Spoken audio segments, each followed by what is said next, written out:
One. What's good? My name is Sharon Nyree Williams. I am the Executive Director for the Central District Forum for Arts and Ideas, and I would like to officially say welcome to the Mayoral, come on, Sharon, Mayoral Candidate Forum. I've been practicing that all day, y'all, and I still can't get it right because I'm from North Carolina, and sometimes we get a little bit country and we say mayoral, and we just go keep it pushing.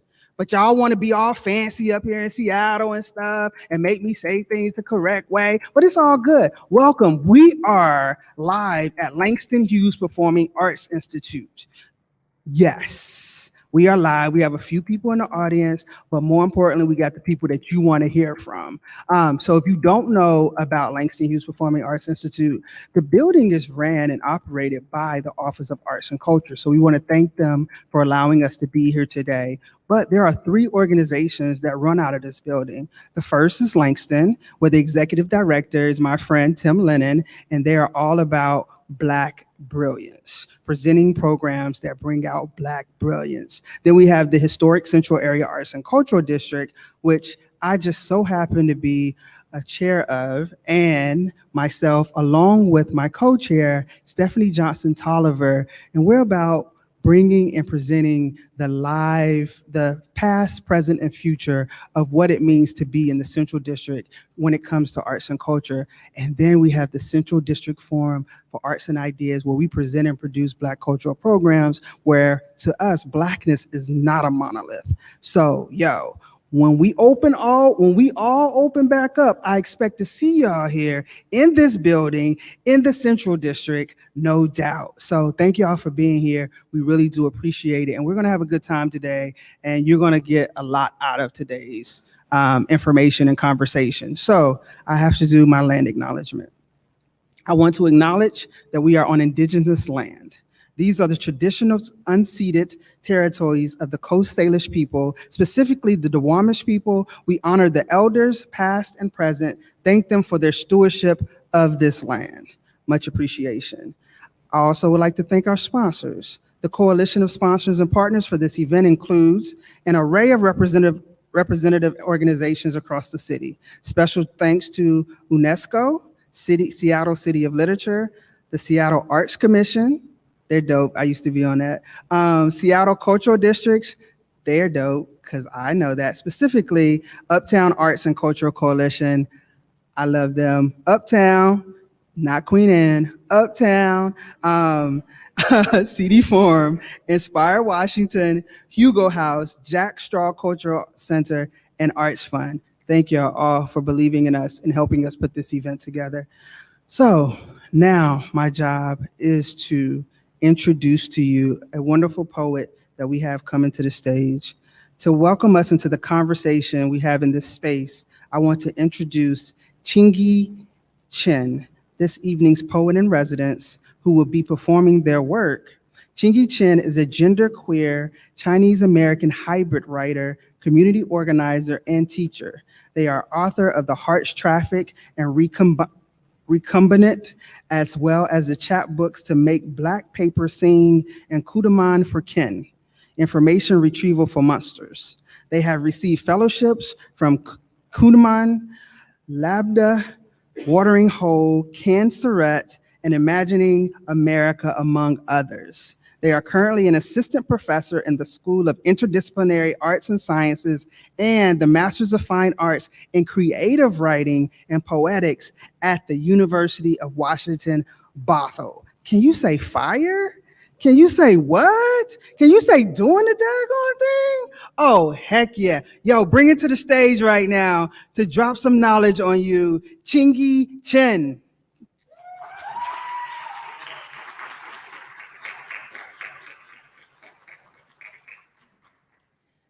Good evening, everyone. Thank you so much for having me. I'm Ching-in Chen, and I'm really excited to hear the ideas that folks have for how to build arts and culture in Seattle later today. I'm going to read one poem. It's called Spell for Safe Passage. For you who heard useless, through the honey trees in time of wasp and stalk. For you who raised surface, generated an off-color milk. We all mixed from hunger, born from chemical cousins. For the train of mouths breathing a first bowl. You who haven't sat down for days, waiting for fog and spice sky. I watch you weave them, bare, grassy cane, tired body in shift and glitter. Would not wash out, no matter how we found red, into whatever wore me, stolen a sheen of milk memory, saw alone on the porch, to sleep and take up a branch of that country, to allow maps of fire, our own fields of rain. Thank you.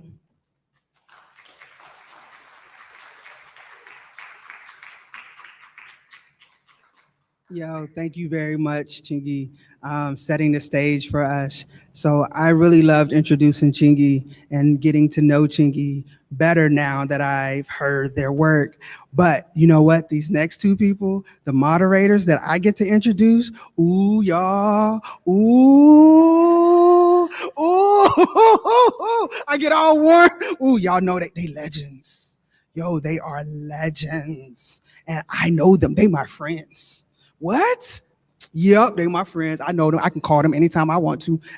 Don't be jealous. So our moderators this evening, because they wrote me this wonderful thing, so I'm going to read this for y'all, right? Moderating this evening's forum are Vivian Phillips and Marcie Sillman.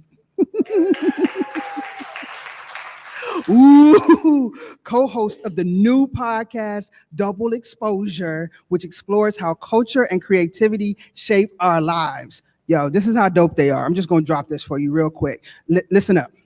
Vivian Phillips is a veteran arts producer, marketer, and civic advocate, and Sharon's mentor. I'm going to put that right there. And then over the years, she's moderated conversations with Harry Belafonte. I was in the room for that one. Gloria Steinem, you did Magic Johnson?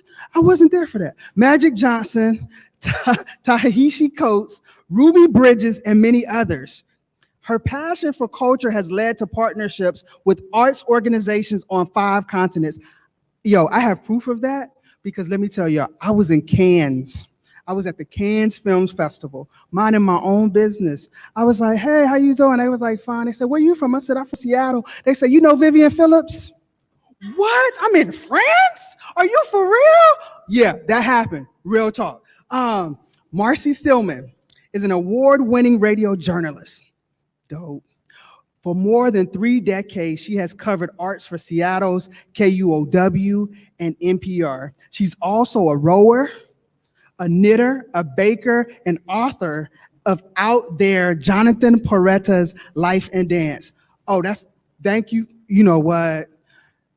You know her bio is really like 9 pages long. I don't know why, this little bit. Let me tell y'all, Marcie Sillman didn't talk to every artist, just about every artist in Seattle, every arts leader. She has made us all look good. When people thought that arts didn't happen in Seattle, Marcie said, wait a minute, we here. We out there, no doubt. That's how dope she is. But coming to the stage, we have Vivian Phillips, Marcie Sillman, and the Mayorial candidates coming to the stage right now to have a great conversation just for you.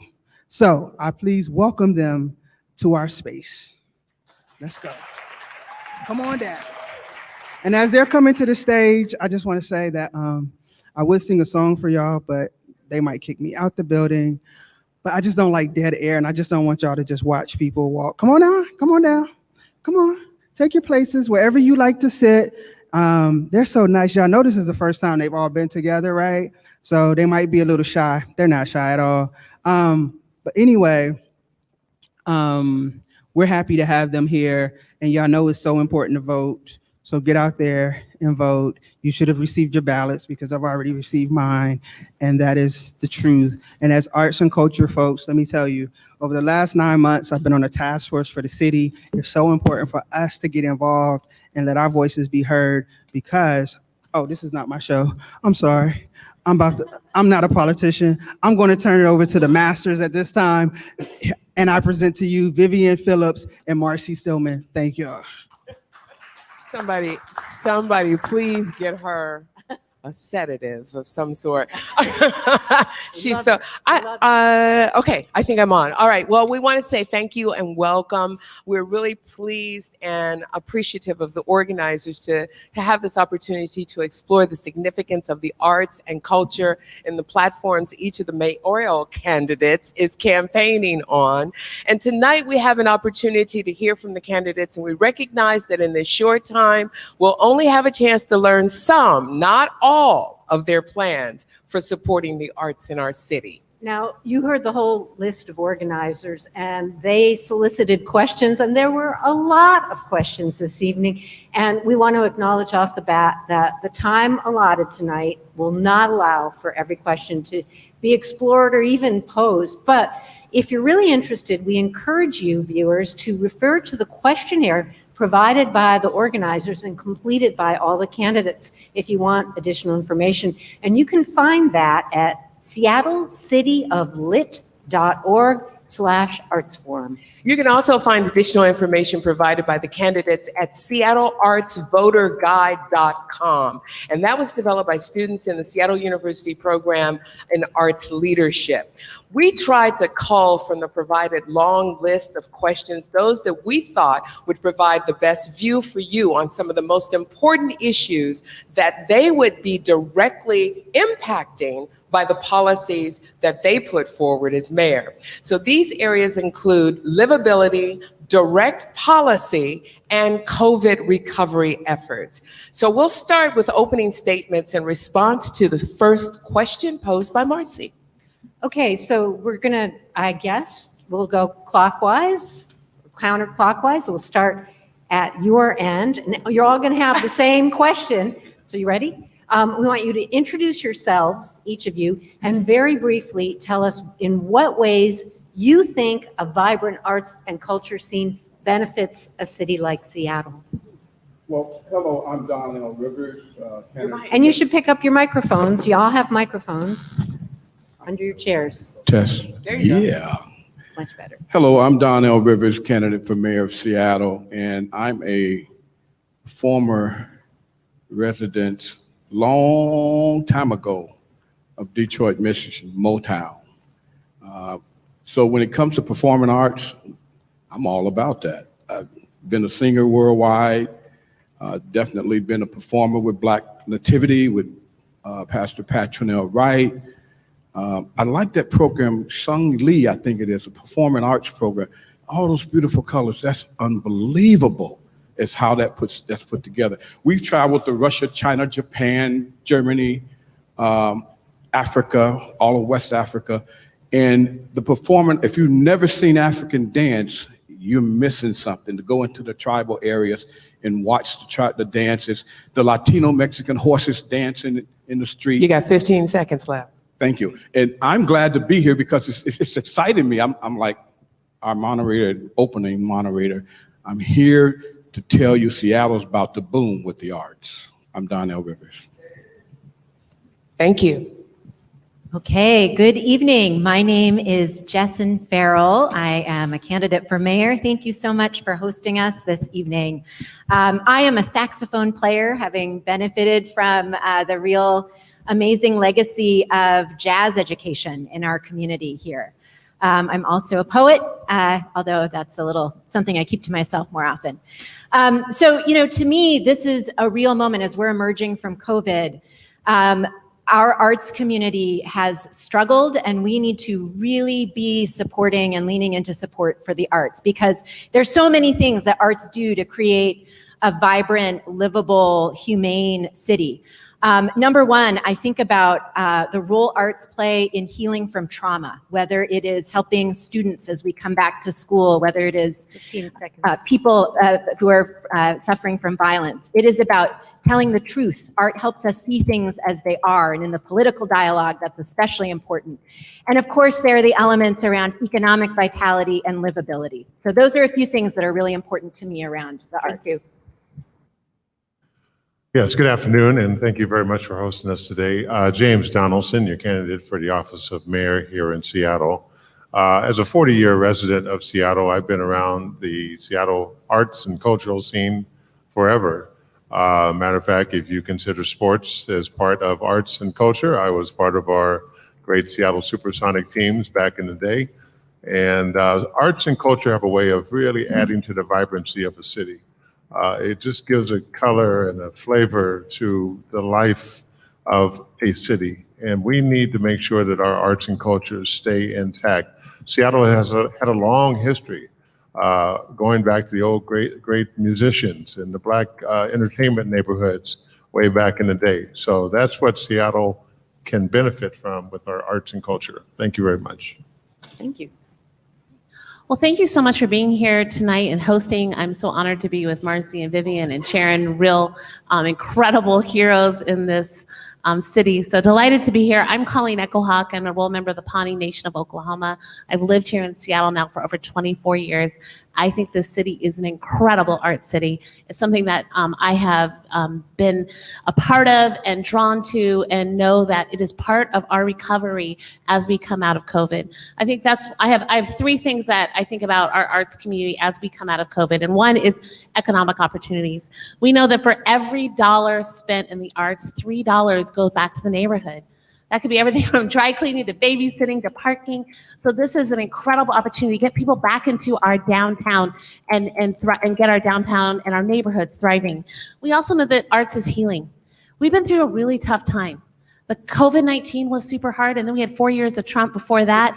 We have opportunities for healing that only can come through the arts.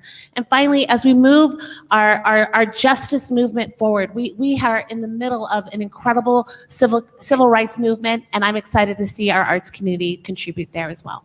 Thanks. Good afternoon. My name is Bruce Harrell, and I'm running for mayor. And I will tell you, arts is one of our most important expressions in society. I'm real proud to be here at Langston Hughes. I remember when this building was turned over to the city through the Model Cities program. My mother worked for Model Cities. Arts has been an integral part of my personal life. I think Langston Hughes said it best when he said he believed that the mission of an artist is to find beauty, to help us find the beauty in ourselves, to interpret beauty. And I think as we grapple with these issues of homelessness and affordability and police reform, that it's going to be so critically important that we rely on the arts to keep that which is good in us together, for us to have a unified vision. Quite candidly, that's what my candidacy is all about. Trotsky took a different approach. He said that art should not be a mirror to hold up to society. Art should be a hammer to change it. A hammer to change it is what Trotsky said. And I believe that we can use art as well to change the narrative of the story, what's happening in Seattle. So I will rely on that. Good evening, my name is Andrew Grant Houston, also known as Ace the Architect, and I really love being an architect because I find that it's a perfect combination of arts and sciences. But along with that, I am also a former choir boy. As my mom used to say, I started singing before I could talk. And along with being a choir boy, I also was in a cappella when I was in college. And when I was in college at the University of Texas in Austin, I got to experience one of the best cities in the world for music. But I also started to experience and recognize the issues that musicians have living in culturally exciting cities like Austin. And so, like Austin, Seattle is an amazing city with a long history of arts and particularly music. And so for me, my big priorities are ensuring that in Seattle that we make it an affordable city for anyone, regardless of their profession or their creative expression that they want to provide us in this city, and it will benefit all of us. And so I hope to discuss that more as we continue the questions. Good evening, my name is Lance Randall. I'm originally from the state of Georgia, Macon, Georgia to be exact. Otis Redding, Little Richard, the Allman Brothers, and myself. For 30 years, I've been an economic development practitioner. I've worked in government, and I'm a small business owner, but more than anything, I'm an artist. I've actually had the opportunity to perform on this stage during a play where I had to bring together a band for a Black History Month program. I'm so proud to be back in this place where we have great memories of that performance. The importance of the arts and culture in coming out of the pandemic is three things. Art and culture is going to bring us back together from being separated for so long during the COVID pandemic, and it's going to keep us together because it always keeps us together. What better place to gather than at arts and culture venues where we can enjoy each other's company?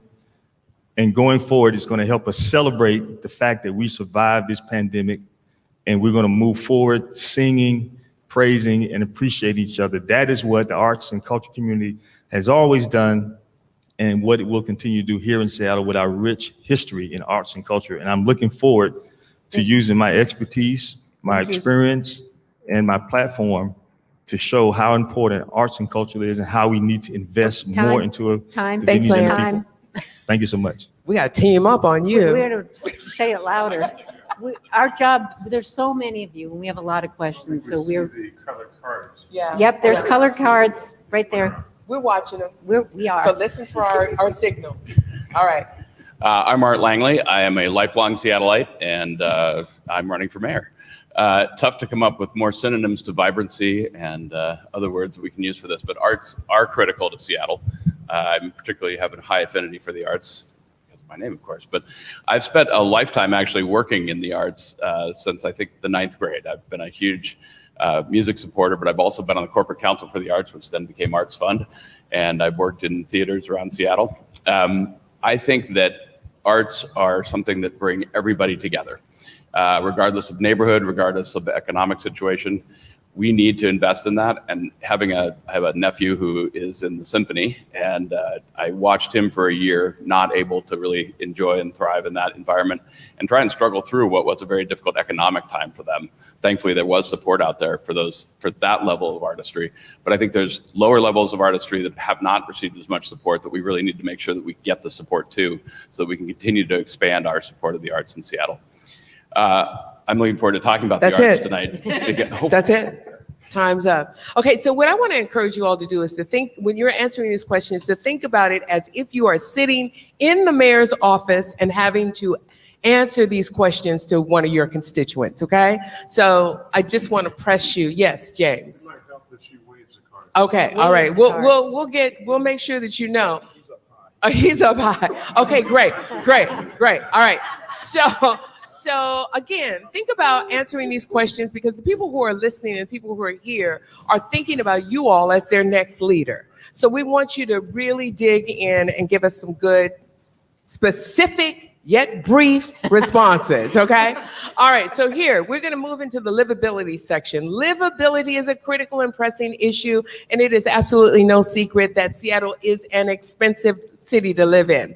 Unaffordability has pushed out so many artists and cultural workers, particularly people of color. So what is your plan to make Seattle more affordable so we can retain a thriving and diverse creative community? Starting with you, Jessyn. Okay, thank you so much. So this is an extremely expensive city, and there are many things that are woven throughout the policy platform that I have on my website, jessynformayor.com, but I'll just name a few of them. First one, we need to go big on housing affordability, and we need to invest in social housing. There are communities around the world like Vienna that have social housing available for a wide array of income levels, which means fully subsidized, partially subsidized housing so that people can afford to live in this city. There are lots of other things that we can do to increase affordability, partnering with community land trusts to make sure that particularly Black and Indigenous and other people of color who have been left out of the housing market have new pathways to homeownership in our community and can stay here permanently. We need to make sure that artists have access to economic stability in other ways. I proposed a portable benefits program that includes artists, where you have access to health care and other things like paid sick leave and paid family leave, which in COVID we know have been so important. So I'm looking forward to talking about some other specifics, but those are two of them. Thank you. James. Thank you very much for the question. I speak about Vienna also in my video voters guide, and Vienna has figured out how to partner public and private partnerships and really build outstanding models of affordable housing, which we need more of. We also need to work with our neighborhood regulations, city regulations on where we can build affordable housing. Density is going to be an ongoing problem in Seattle throughout the years as we continue to add 1,000 people a week to our population. And so we need to be able to house these people, transport them around town, and bring the cost down. As far as for the arts, I'd like to find a way to supplement them somewhat and make sure that they get a solid financial footing underneath them so they can survive and thrive in this wonderful city of ours. Thank you.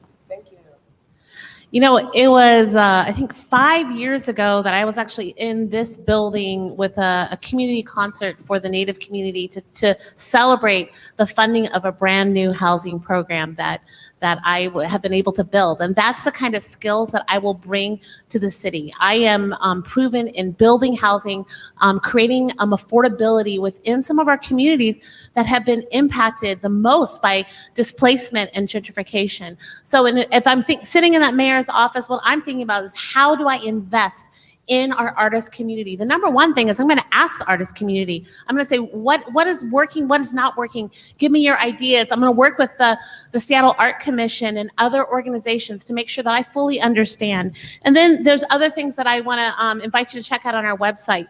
First is exploring the basic income for artists. This is an opportunity to ensure that artists can actually do their art and have some basic income coming in. We need to build artist housing. This is something that will ensure that artists have the ability to live in this city. So thank you. So we know that rent stabilization and displacement are the key issues for the artists, and we have some of the answers right in front of us. If you look at the 12th Avenue apartments, where we have 88 affordable units at 60% of AMI, that's the kind of investment we will do under my leadership. We'll make sure that artists have a place to stay.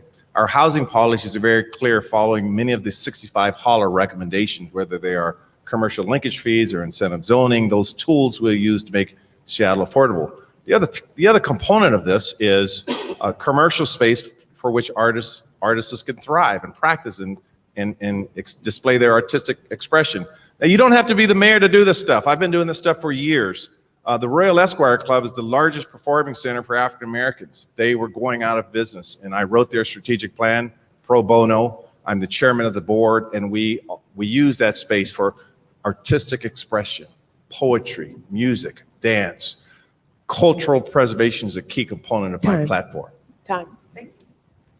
So no, you don't have to be the mayor to do a lot of these things, but it really helps if you are. And so that is why I'm running. I am a small business owner who has struggled like many artists during this pandemic as someone who wants to help build housing, but doesn't really have the resources. And so for me, what it really comes down to is providing the resources in order to actually build permanently affordable housing. One of my plans is to invest $100 million into our equitable development initiative, along with $10 million into the Cultural Space Agency, so that we can focus not just on self-determining and creating more housing for those in our communities of color, but that we can also focus on strategic acquisition, because that is the fastest way we can bring into permanently affordable housing into the city.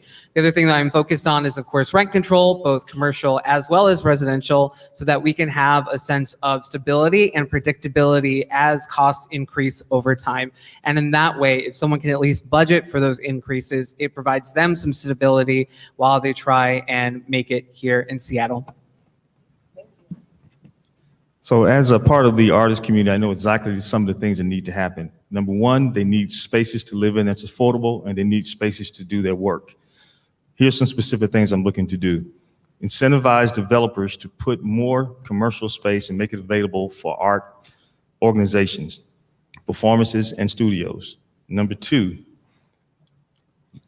be more flexible with our zoning that will allow even some residential development of art space on residential spaces where homeowners can create spaces for artists.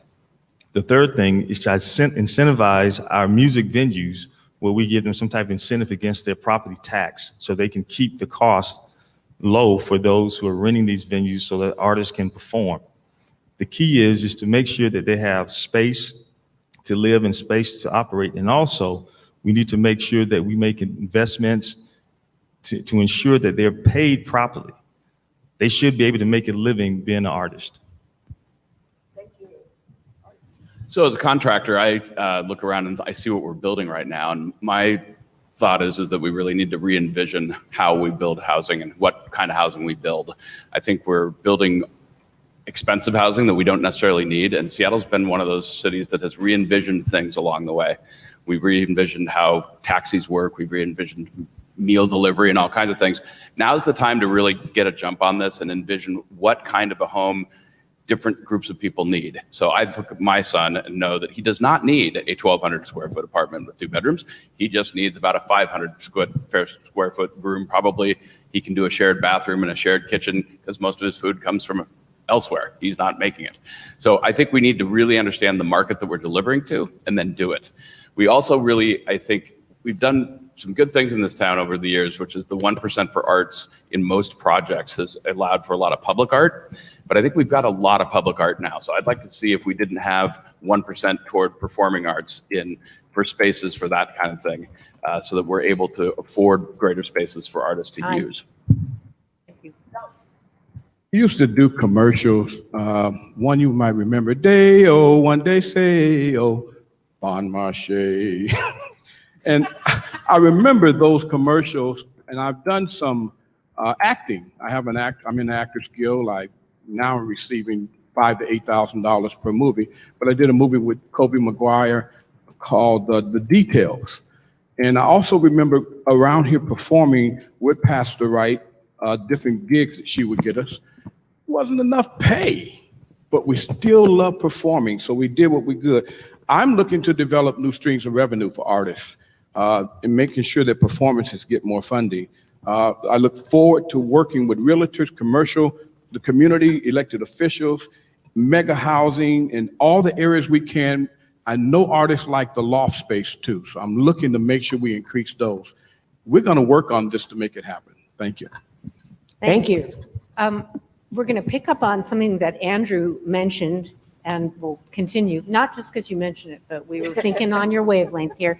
Seattle's Office of Arts and Culture has been working to identify and create affordable art spaces for many years. And to that end, the Cultural Space Agency was chartered in late 2020. This was the first public development authority created in Seattle in 40 years. Art, I'm going to start with you. How would you plan to support and promote this agency's work? Yeah, so their work is obviously going to be critical as we move forward at building new buildings. I think is where we want to start doing that 1% for that kind of a space. That's the kind of thing where you can get developers behind an idea like that, so that they bring culturally exciting spaces into new developments. So great idea. Again, I think the 1% for art that we've done in the past for visual arts that are outside is a good one, and I think we should continue to support that by maybe making 1% for performance art spaces or other art spaces that we can use. Lance? So the key to arts, supporting the arts, is the fact that everyone appreciates and enjoys the arts, which means that the government by itself cannot fund the arts alone. So that's why it's important to get more of the private sector involved in helping with the funding. So I'm talking about creating a public-private partnership where we will have a revenue stream coming into this organization where whatever they need to have to get things done when it comes to lifting up our art community, they would not only get support from the local government, but also from the private sector, because they enjoy arts just as well as everybody else. Everyone benefits from it, which means that everyone should have some type of involvement in investing into it. And this is a great opportunity to do it through this organization. Andrew? So I can add a little bit more. So $10 million, as I said, for strategic acquisition, for investment. That will come actually directly from SPD. And the reason for that is I believe that many of the issues that we're dealing with, that we have invested and thrown millions of dollars in and related to policing, can be fixed if we actually provide resources for arts and culture and housing and many other programs. And so that is why I've decided to move money that way. So that's actually paid for.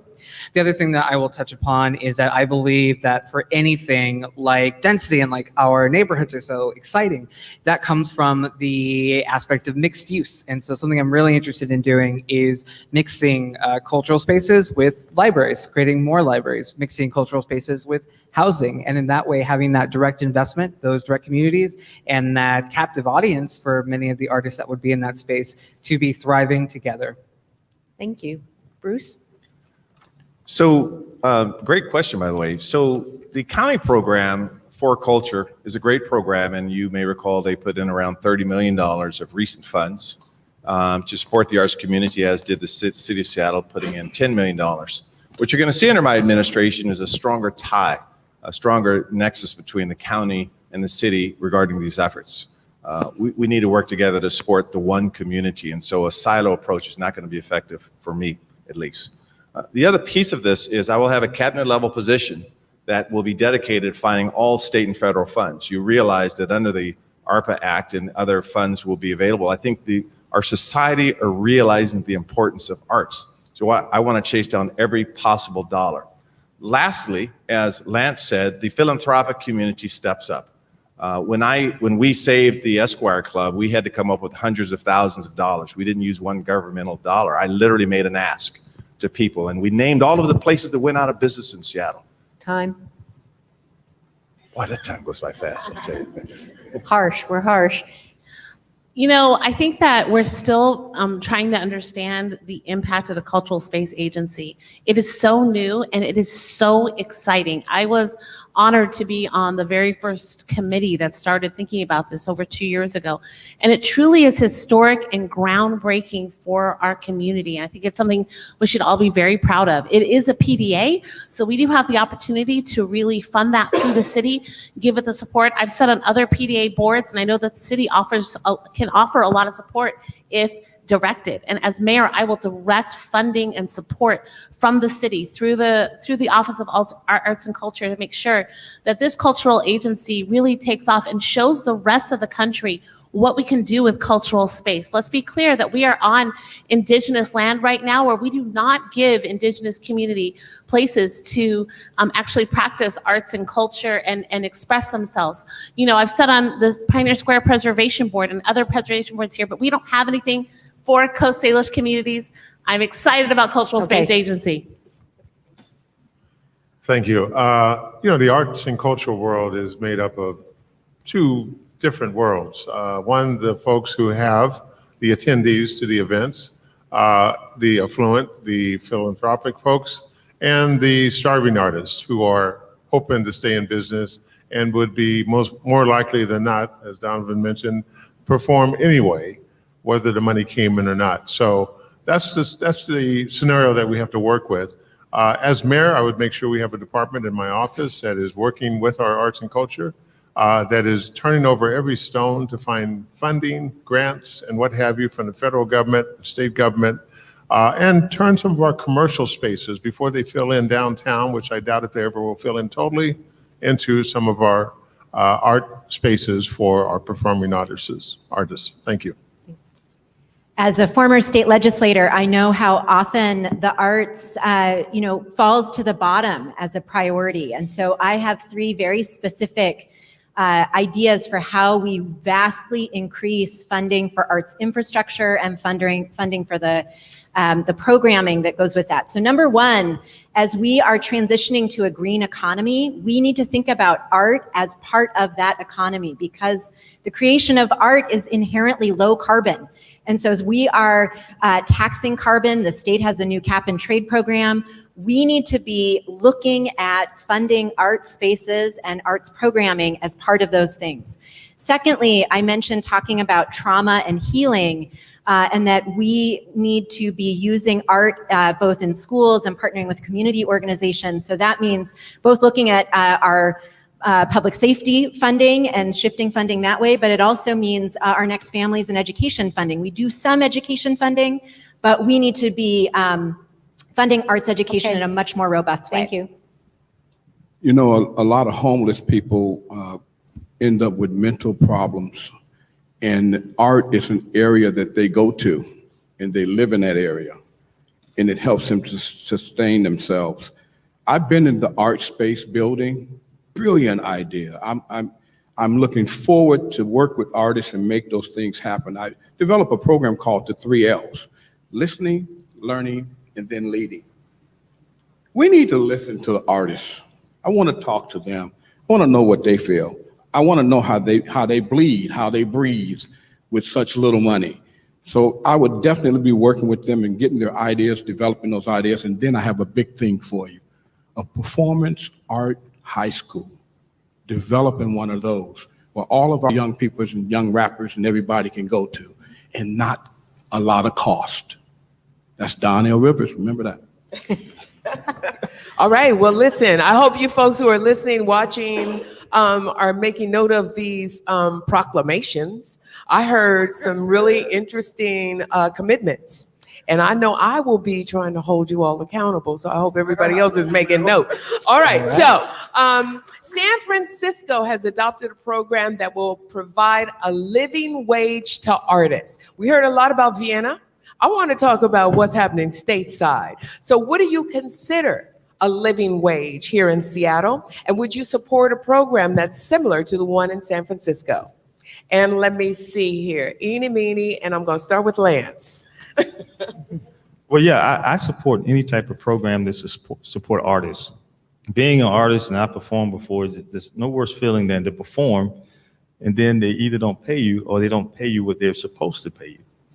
And that's not a good feeling because you put your heart and soul in performing. So yes, I would support any way that we can to make sure that artists are getting paid a fair wage, a livable wage, with a little extra where they can buy a sandwich or two as well, which means that we have to value it as a sector. We don't look at it as a sector as it is, but we need to say it as a sector and do the same things for this sector as we do for other sectors to make sure that people are getting paid appropriately and getting the support that they need. So yes, I would support something like that. So Lance, what do you consider to be a living wage for artists here in Seattle?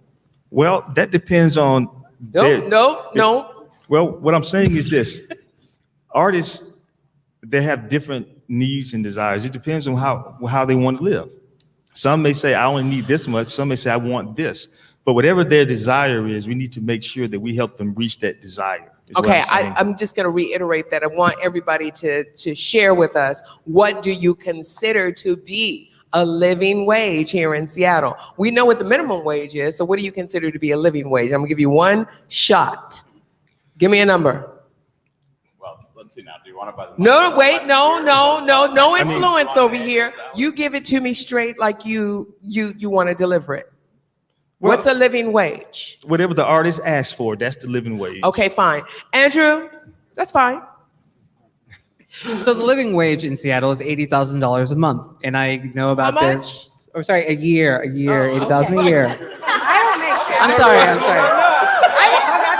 It's not even 80,000 a day, which is probably what Bezos makes. Anyway, and I know this because after I got my architecture license, my income increased to $63,000 a month. And so that meant as a full-time professional with a license, I still was not making enough to live in the city affordably. And so for me, yes, I do want to create a universal basic income pilot so that we can actually pay for it and just take a couple $1 million and provide $1,000 a month for at least 2,500 people. However, my focus is on those who are currently unhoused just because we have such a large homeless population.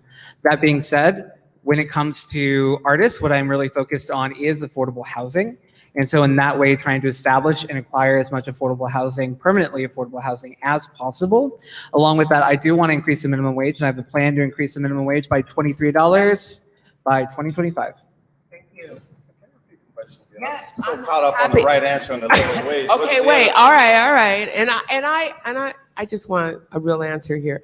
San Francisco has adopted a program that will provide a living wage to artists. What do you consider a living wage here in Seattle? And would you support a program similar to the one in San Francisco? Very good. So I study San Francisco because I'm actually patterning a Healthy Seattle initiative after San Francisco. And I know in San Francisco, I believe that program is about $1,000 per month. And I think they have about 100 and 130. It's a pilot program. Under Healthy Seattle, and their Healthy San Francisco plan has been around since 2006. So I'm introducing a healthcare for all Seattle program. To your point, we know what minimum wage is. It's around $20 an hour, a little below it. I was one of the lead negotiators in minimum wage. So I would say, $25, $30 an hour. But the point is, it's not enough. Seattle is one of the most expensive cities in the country. King County, Snohomish County are. So, I could say, what did you say, $80,000 a month? We can say that might not even be enough. That's why we're creating the Seattle Job Center. That's why I started the lead sponsor in putting money in for kids to go to school for free. So you're going to see through my Seattle Job Center a pathway to get at $80,000 a month or $80,000 a year. Not just talk, real stuff. Okay, thank you. So $80,000 a year, Absolutely. That is what it costs to live in Seattle. And I think that our artist community should be able to live the way that everyone else wants to live in Seattle. Enjoy the city, enjoy and we gain from them. I want to call out that in my plan that is on our website and I have right here, we actually call out the San Francisco's program because it is a good program, and I think it's something that we should absolutely explore here in Seattle. San Francisco's Mayor London Breed says, if we help artists recover, then artists will help our cities recover. And that is something I believe in deeply. I will absolutely support the idea of understanding what it will cost us for a guaranteed basic income for our artists in this community. And it will cost us something, but the benefit is so much greater. It's so exciting what it can offer us. Our city needs to heal. Our city has opportunity to be leading forward in the justice movement that our country should be headed to, and the arts program is a huge part of that, and artists being able to live here. Thank you. Thank you very much. I agree. $80,000 a year is really our living wage here in Seattle, especially for an individual, 2 or 3 times that for a family. We need to have a basic guaranteed income floor for all of our artists. And I don't know if there's a certification or a credentialing process to make sure an artist is an artist, because there's a lot of artists who are want to be artists, but they're not quite whatever level that is. We can get them all in this program, a guaranteed basic income, to make sure that they get to $80,000 a year. And that way it keeps our arts and culture society alive, everybody benefits, and our artists can stay here in Seattle comfortably living amongst each and every one of us, which is what we want. Thank you. Thank you. Okay, so I think there are really 3 pillars of economic stability. Affordable housing, I talked a little bit about that. Portable benefits, so that you have that security if you're sick or as you're retiring. And then wages that allow you to, wages or income that allow you to actually pay for what you need to get by. And in Seattle, $80,000 is absolutely a minimum for what it really takes to be able to afford to live in this city and have economic dignity and to have security in your future.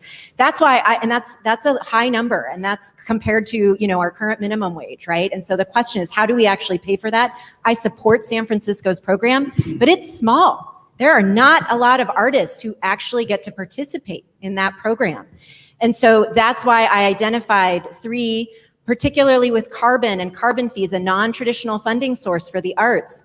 But we need to start to think in a much bigger and more expansive way, because true prosperity comes from when we center regular working people, not when we coddle the wealthy. And so it's really important in our community to be focusing on economic stability for everybody, including artists. Thank you. Don. You see, this is the place where you find out if a person really knows what they're talking about. They ain't no artist, so they don't know. It has to start at $100,000 a year. You go to a fine restaurant, they get tips on top of what they do. If you've never been an artist, you don't know the struggle. I do. I came out of my mother's womb singing, been singing in Detroit ever since, been to all the groups. You should see Stevie Wonder, all of them, on the corner at the market, been around all of them. Artists have it hard. I will bring incentives in. I will look for incentives to help them with their performances. I will look for ideas to make sure that I work with them to make that 100,000 plus as an artist. I want the best in Seattle. That's why I'll be the mayor. All right. Thank you, Don. Art. So I think it's difficult to pin an actual number to it because you really don't know what people want to live in and how they choose to live. So I think affordability in Seattle is somewhere between $65,000 and $80,000.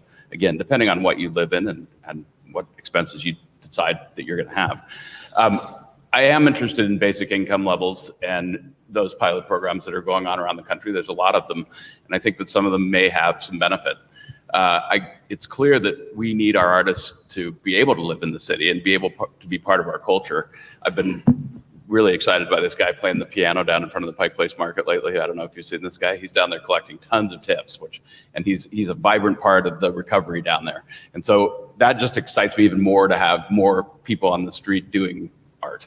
And that's, I think, where we need to expand the opportunities for everybody. We need to create places where they can go and make money and create the income that they need in order to live here. Great, thank you. I just want to reiterate, there is no right answer, there's no wrong answer. It's your answer that we really want to hear, okay? All right, great. Well, I'm just kind of excited. I never made $80,000 a I year. want to sign up. So I'm signed up for all of you. You guarantee me that. I'm retired. Since all of you are in favor of that. that. Sounds good. Yay. While we're on the subject of money, we're going to dovetail a little bit into policy and specifically what you, if you're elected mayor and your administration can do. And I'm going to start with James. We're just going to try to go in the right circle. Right now, 100% of the revenue from the Seattle admissions tax is collected and distributed to hundreds of cultural businesses and creatives through the Office of Arts and Culture. If elected, do you commit to continue this very significant investment in Seattle's cultural life? And the second part of that question, men's professional sports teams, such as the late, great Sonics, are exempt from this. Should men's teams be included? Oh, good to start with James on. Those are two long questions. Your first question, yes, I do agree that it's a tax, or what is It's an admissions. It's a tax on tickets Okay. to events. Should continue going to the 100% right now go to culture Great. and creative. Okay, I agree with that, very much so. And yes, of course, professional sports, men's professional sports especially, should be paying into that as well. And then also, I think that, we need to find a way to continue to add admission fees onto the admission ticket price to give more so to the arts and culture communities, because so many artists are starving. They are just performing as they perform, and to be able to have enough for everybody to go around and to live a satisfactory life in Seattle is what my goal is. So let me just clarify 1 second. Women's tickets to women's sports do pay this tax. It's the men who are exempt. Just saying. Oh, okay. Okay, that's why I asked that specifically. You want me to readdress that or no? No, you answer. Okay. Jessyn? So I think this is probably a really short answer. Yes, we absolutely have to apply this tax to men's professional sports as well. And yes, that funding should continue to go, that additional funding, to the Office of Arts and Culture. Don? College players will be getting paid real soon. So my answer to that is yes. They'll be doing commercials and different other kind of advertisements. I believe in it 100% for the culture business that go on, but I also believe I was a player community advisor for the Seattle Supersonics. A lot of you don't know it because I was behind the scene. I had all the players, all of them, including him. I had him too. So, including, I was the one to make sure they didn't get into trouble in the streets. And so, one of my main people was Nate McMillan, and he helped me get a lot of players through. So I believe in that, definitely so. Art? Yeah, so I absolutely support continuing that, and I actually would consider raising it, because I think that it would be, those that attend those events are usually supporters anyway, and I think that most people want to do more. I'm a donor to SMASH, which is a group for musicians for healthcare, and I'm happy to pay more, another $1, another $2, whatever it is on the cost of a ticket, so that it goes the right way. I also am in favor of making sure that there's equity in the taxation part of it going to men's sports as well. Having built the Seahawks Stadium, I know why that was done that way, because they want to pay for it, but it should be equitable. Yes, I agree. It should continue, and as ticket prices go up, that percentage should go up as well. I do believe that men's sports should participate, but because of equity, our women's sports teams are not being paid the way that they should be paid, which means that the Storm and other female teams should not have to pay that fee until we fix the inequity in the money that they make for entertaining us with their sports. I should say they already are paying that tax, but that's a whole other subject. We'll do the sports segment next. Yeah. Andrew? was going to tell you that was a really excellent answer. Yes, we should continue, and yes, it should be paid 100% into arts and culture. Yes, there should be equity, and men should pay into the fee. I was raised by a single parent, my mother, and so I know that there is nothing that women or any other gender can't do that men can. You heard it here. Bruce? So yes and yes, as people would have said, I would certainly support the continuation of that tax, and I would also support equity and parity in how we apply the tax. But I guess I have a different approach to this. Because we talk about the arts are so important and sports is so important to morale, I just want to lower the cost of attendance. I would like people from all neighborhoods to be able to go. When I was a younger person, not too far ago, by the way, I could see a group called the Dramatics at Garfield High School. And I was able to see concerts at the University of Washington that were very affordable. So I'd like to actually have a discussion about having the cost to the public affordable for everyone, so we could again support the arts and support having talent here to grace us with their talent. So tax, that's fine, but how about affordability? And last but not least. Well, absolutely. Yes and yes on both of those things. But I want to talk a little bit about the city's investment through that tax in the arts community, because what I understand is about 80% of those dollars go to 6 of our largest organizations, the ballet, the symphony, the SAM, opera, Fifth Avenue, Seattle Theater Group. And I can tell you that there are some smaller, amazing Black and Indigenous and people of color organizations that need to be funded. For years, I served on the board of Red Eagle Soaring Native Youth Theater. I was the board chair for a while, and the funding was meager. And it was an incredible program that changed kids' lives. But they were not going to, Fifth Avenue. They weren't going to Seattle Theater Group. So we have to change the way that we think about where these dollars are going. I will be working with the Arts Commission and with other smaller organizations to see where we need to be investing in, so that we have Black, Indigenous, and people of color artists thriving in our city. Thanks, Colleen. Super. Thank you all so very much. So here's something we hope you are all aware of. And if you aren't, okay. If you aren't, you should know. But at any rate, during the pandemic, Seattle cultural workers came up with a plan inspired by FDR's Great Depression era Works Progress Administration. I see a lot of heads shaking. Wonderful. Hope Corps would have employed members of the city's cultural community to help rebuild and reinvigorate Seattle as we emerged from the last year and a half.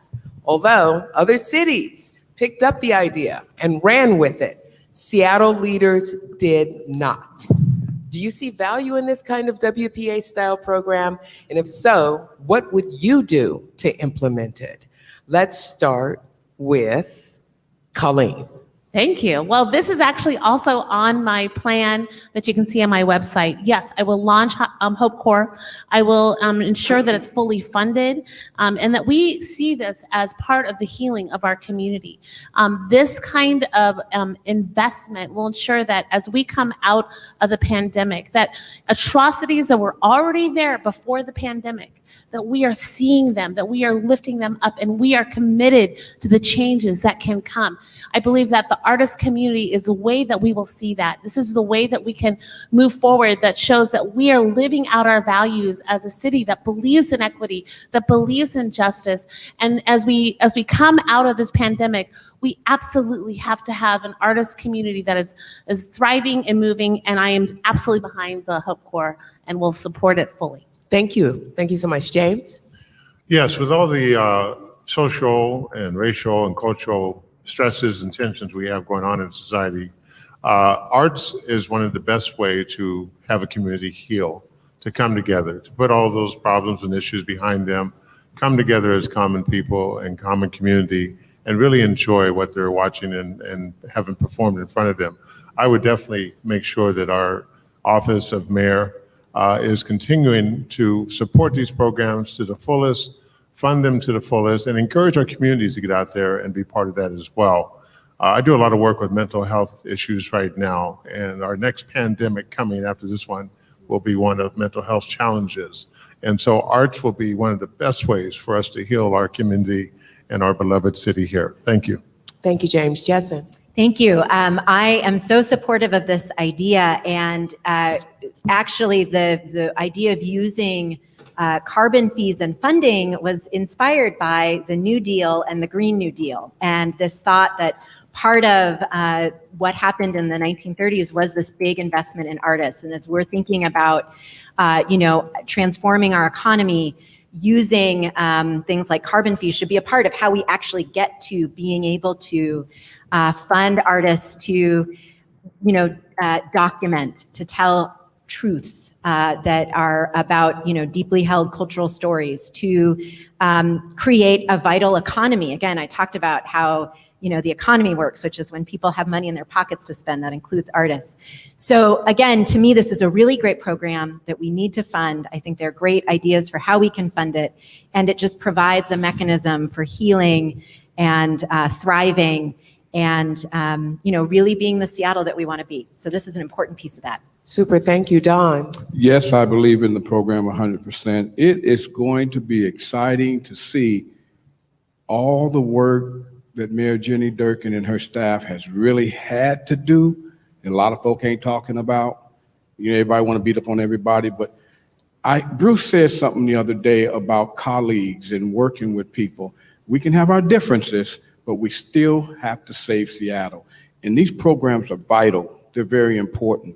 So I would be looking to make sure I see exactly what has been happening and add to that. On top of that, we're in the city where Quincy Jones was. Come on. We should be leading things, automatically leading things. So I'm excited about what I can do for the performance arts, and I'll be there. I'll probably be as many performances as I can be at, and I believe in finding the money to make sure that they get that $100,000 a year. All right, thank you. I want to just say you all are doing really great with sticking with your time. I appreciate that. I'm just looking at you. I know. Because you know. I'm serious about that. You all are doing great. And see, let's see if we can continue the trend. Bruce?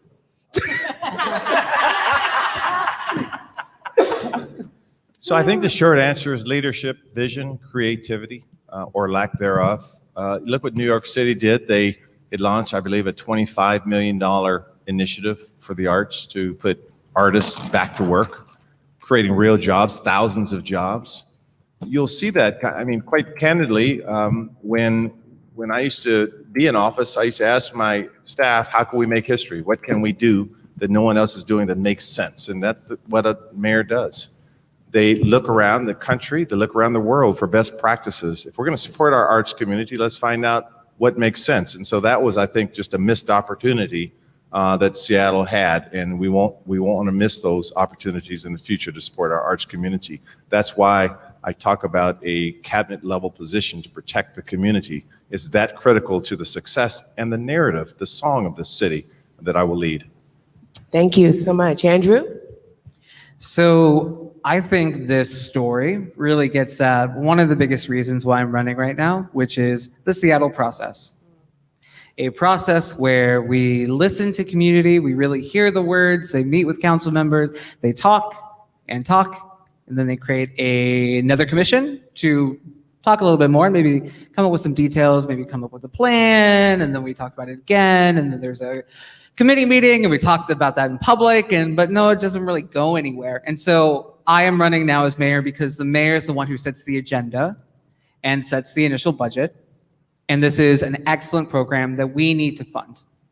And along with that, I am also committed to creating progressive revenue in our city so that we can also fund things like green apprenticeships, because if we are going to build the housing that we need in our city, especially for artists and for other people who are of low income, then we need as many people as possible being a part of that work and getting paid a living wage. Wonderful, thank you. Lance? Yes, I think that this was a vital program that was in response to the pandemic that should have been put in place as quick as possible. It's unfortunate it didn't happen. But there are many programs that came about because of the pandemic, and we learned some things about inequity. So now we have opportunity to take these programs and make them permanent. going forward to benefit our arts community. And again, I can't say this enough. Here's another opportunity with all of the wealth that we have here in Seattle to get the private sector to contribute to programs like this that will support our arts community and other programs around the city. Here is an opportunity to do that, to stop the rhetoric coming out of City Hall, create the partnerships with our business community so we can get them to make donations directly to the city for programs just like this so we can sustain them going forward with public money and private money. Super, thank you. Art. So as a history major, I always like it when we go back to the future on old ideas like this. And I actually have tapped one myself for cleaning up Seattle through the CCC type program, where we do a public-private partnership to bring people that are not working into helping us clean up after a pandemic and with some of the other problems here. But I think we also have to admit that we have a limited amount of money in Seattle.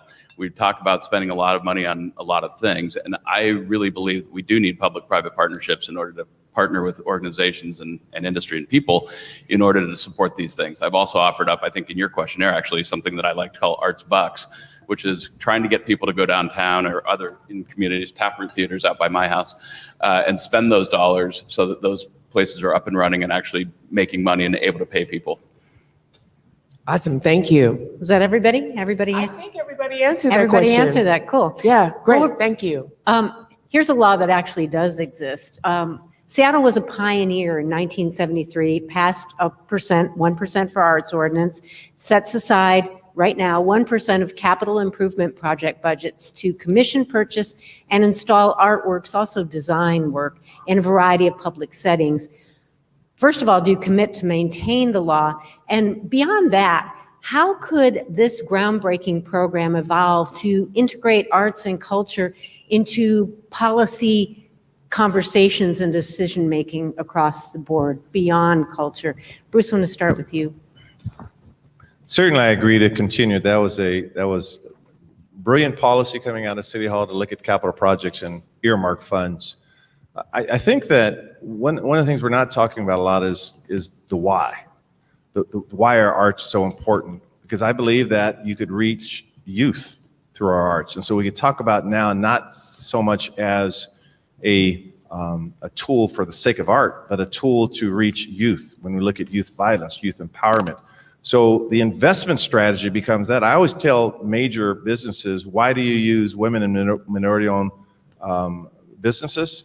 Because this makes business sense. Your customer base, your demographics are changing. So when I talk about supporting the arts, it's a leverage to improve our community, to reach demographics you may not be able to reach. They want a hook. Youth, homeless individuals, people who need inspiration.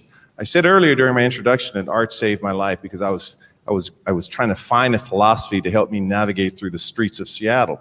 So the short answer after that, is yes, I will support it, and I'll make the business case for it. I'm going to go to Colleen next.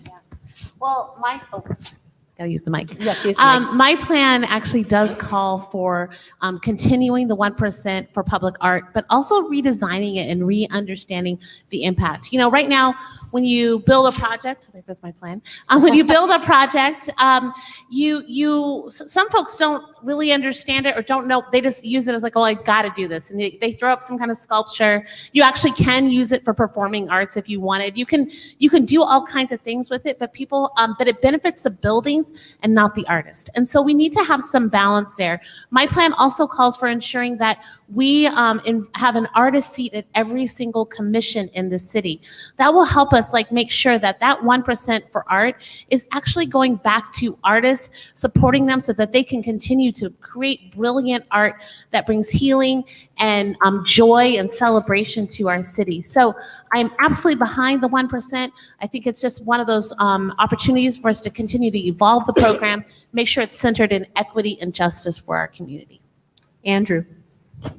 So I think for myself, yes, I want to continue that. And actually, when I attended the University of Texas in Austin, we had a similar program, and I got to sit on a committee and actually decide on art and explain to some individuals actually why the art was important, which was always interesting, especially with computer science professors. That being said, I think in my mind, what I really want to see us focus on in the next few years in Seattle is accessibility and ensuring that people can really experience and engage in public space. For me, that means creating more systems where people can walk and bike and roll across all of Seattle, because we do have a lot of excellent public art, but many people cannot reach it for many different reasons. And so accessibility is one of my #1 priorities. James. Yes, I would continue with the program, the 1% we were talking about. I would actually try to tweak it just a little bit even more so, another 1/4%, 0.5%. These things are going to be very important. The reason that a lot of these get left out of the discussion down at City Hall is because we don't have great representation around the table, the decision-making, policy-making tables. So we need representation from our arts and culture organizations and neighborhoods to be down there and be part of the discussion. That way, you also need to have a mayor who has this kind of vision. And part of the responsibility of the mayor is to be the leader and to create a vision that everybody can see and then buy into and then work towards. And that's the kind of mayor I would be, and the leadership I would provide with these kind of things. Thank you. Lance? Yes, I will continue that to make sure that we have the funding continue in place to make this happen for our artists, but also create an opportunity to have the private sector match that percentage as well. So that way we can ensure that we have public art, not only on public spaces, but art in private developments as well, which also creates an opportunity for artists to be able to do the art in these private locations. I've worked with a particular artist by the name of Moses Sun, helped him do murals down in Columbia City, but I've also opened doors for him to do work at Facebook. They're actually investing into him to do different things. He's done stuff from Starbucks, Facebook, and what have you, just by making those connections. So I think it's important. Public-private partnerships, let's match the fund and look at public art on public and private developments. Thank you. Jessyn. Thank you. So yes, I would continue to be a strong advocate for the 1% for the arts. But I do really think that we're ready for that next generation of creative policy making around how we support artists, how we support art in public spaces. And, so we have to go beyond just the capital function of the 1% and really think about how we're supporting the programming, how we're infusing these policies with equity. I was the chair of the governor's task force on COVID economic recovery, and there were actually 2 artists on that task force. And so because of their lived experience during COVID, there was this focus on how were we going to be supporting artists during this really difficult time. So having artists and creating mechanisms for art to be a central part of the conversation is really important. For example, we have budget impact statements on policy proposals. We have equity impact statements that we're starting to get better around doing. We sometimes have carbon impact statements. We should be thinking about having arts and culture impact statements so that upfront, as we are designing these things, we are infusing what we're doing with that creativity. Thank you. So yes, I'd mentioned 1% for art a while ago because I think it's a great program, and I think we would obviously continue it. I think also, though, since it's really dedicated to public projects mostly now, I do believe that we should move it into the private sector, but also think that we should incentivize people to be a part of it so that it benefits everybody for private jobs to jump in on that too. Because I think I know a lot of times when developers, contractors are going into these things, they think, oh God, deal with this. And it shouldn't be that kind of attitude. It should be, this is really a good thing. It's having installed a bunch of these, they're really a cool part of the project in the end. So I think there's ways to incentivize private industry to get behind this so that we actually expand the program and get more money into it, and that we do it in other places, and that it gets more look around the city. I really do believe, as I said earlier, that putting some of that money into performance art, Colleen says that you can do that. That's probably true, but it just doesn't happen that way now. So we need to create those incentives so that it actually gets into the performance arts space, not just the visual arts. Thank you. Don. See, I was supposed to pass the ball to him when I came to Seattle, and I decided to do something else. And I'm glad I did. I was a shooting guard, so I didn't know if I could go to Pullman and do that. So, but 1%, yes. Yes on the 1%. And see, I thought he was reading my paper because I had written down here and add another 0.5%. That's why I said that about James. You did saw it, okay. He saw it, okay. But here's one thing we have to look at. We can't go to Spokane and get artists to come back and refurbish and redo our streets of art and all of our culture that needs to be redone. We have to use artists that are here. We have some unbelievable artists, graphic arts, design arts, thinkable art. Rap that art, write that art, paint that art. We have them here, and I believe that's why I want to increase it. I'm excited about the arts. Let's do it. Thank you so much. I just want to acknowledge as well that you all are not on a Zoom screen, that you're actually here in person. How y'all doing? How you feel? Everything's okay? Because I saw you all last week in a Zoom screen, and it was boring. So I just Our feelings are not Totally hurt. agree. Totally agree. I mean, so everybody's doing, you're doing all right. This is good. Okay, great. So, as mayor, you have responsibility for essentially somewhere between 24 and 28 departments. I haven't counted recently because a lot of them have collapsed together. And so those are all cabinet level positions. That includes the director of the Office of Arts and Culture. I want to hear from each one of you how you would envision the selection process for the new director of the Office of Arts and Culture. Start with you, Art. So with anything, I think in these department heads, you want a transparent selection process, which sometimes in Seattle that gets lost. And I think it's important that we make sure that we are looking around to find the best person in this world to take on this job that has a number of attributes to them. So they're not just an artist themselves, for instance, but they know a lot about executing things too, because that's what we need. We need people that understand how to budget well and make sure that we can make a nickel sing so that we're getting our best value. So much like when we were asked about selecting a police chief, I want to bring in the best people that are in the arts community and a real diverse group of people so that we get a lot of input and then make the right decision on the person that has that well-rounded approach to how they can fiscally take this job on, but also have it as equitable as possible so that we're looking at every part of the city. Great, thank you. Don, over there making notes real fast. You're up. I was in my head. Yeah, you're up. I knew he was going to get me. A person that agrees with everything I said since I've been here would be the person that I would be looking for. And on top of that, when work is over as the mayor, I want a person that knows a lot of the places that I want to go and relax. Different areas of performance of arts. And you know me, I love me some art. I'm a preacher, singing, dancing, crazy, loving guy. Okay, great, thank you. Jessyn? Okay, thank you.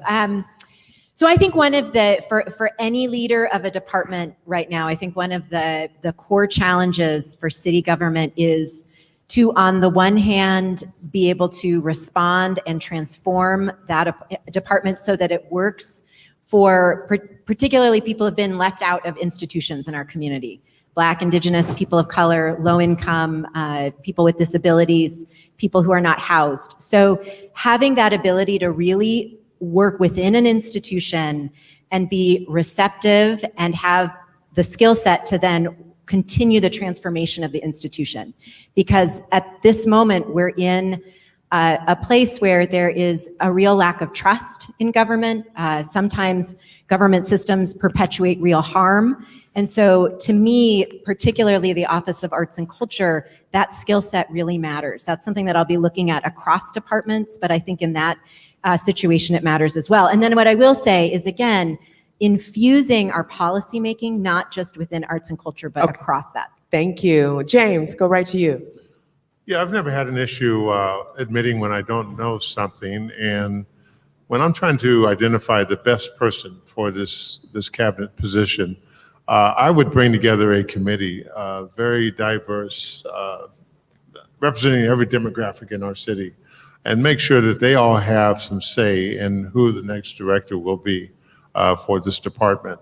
I want a vast array of experiences. I want new people, young people, older people, and every demographic from that we can choose from. It needs to be a very transparent interview process as well. So our community knows the process, how it's going. We get that information back to our various communities, and they know who the top 2 or 3 people are for consideration. And then when we narrow it down to that one person, we make sure our community knows a lot about that person and feels as comfortable about it as I would feel being the mayor of the city. Great, thank you. Let's pop right over here to Bruce. Oh, I was still thinking about my answer. Why are you sleeping Well, on I me? was thinking because it's a personal choice. And I was thinking about that I'm looking for someone that felt the pain that I felt when August Wilson died in 2005. Someone that looks at Les Miserables and understands in the 19th century what happened during the French Revolution, that understands the importance of arts and how art saves lives. I'm looking for someone that I could trust and who trusts in me and my integrity. I prefer someone local that understands this city very well, understands the DNA of the city, our soft underbelly and our strength. And so I'm looking as we speak, because as I run this candidacy, I've met people that I did not know, and that's a blessing. And so the process is, community input, get some best minds, all that. We understand the process, but I'm looking at the heart and soul of this person, because I will tell you that the narrative of this city has to change. We have to start trusting one another. And I'm going to look for that in this director, because they will help sing that song. Super, thank you. Lance. Yes, this is an opportunity for the artist community to not only chime in on who needs to lead the department, but also determine, does the Office of Film and Music and the Office of Arts and Culture, what are the similarities? We need to allow the artist community to tell us, are the offices doing the things that need to be done for the creative community? If not, tell us, and what type of adjustments need to be made with those departments. And once we figure that out, of course, they have to be involved in the selection process, helping us do the research, relying on their expertise to tell us what type of leader will be the best fit if we keep the departments separate, or if we put them together, or if we create a creative department. Whatever we need to do, they need to chime in on both the setup of the department and also the selection of the leader, however we work it out. So this is an opportunity to really give a voice, a big voice to the artist community when it comes to these departments and selecting the leader, and they should be the ones at the table leading this effort. And I will rely on them to help us make the right decisions. Super, thank you. Colleen. Well, first of all, for every department leader, I will be looking for someone who can, 1, work with the community, and 2, live out some of the values that I want to bring back to City Hall. The values of equity, the value of every voice being heard, the value of tearing down some of the gatekeeping that has happened in City Hall, so that everyone can come to City Hall and recognize that they belong there. As the director of arts and culture needs to be able to work with our Office of Economic Development.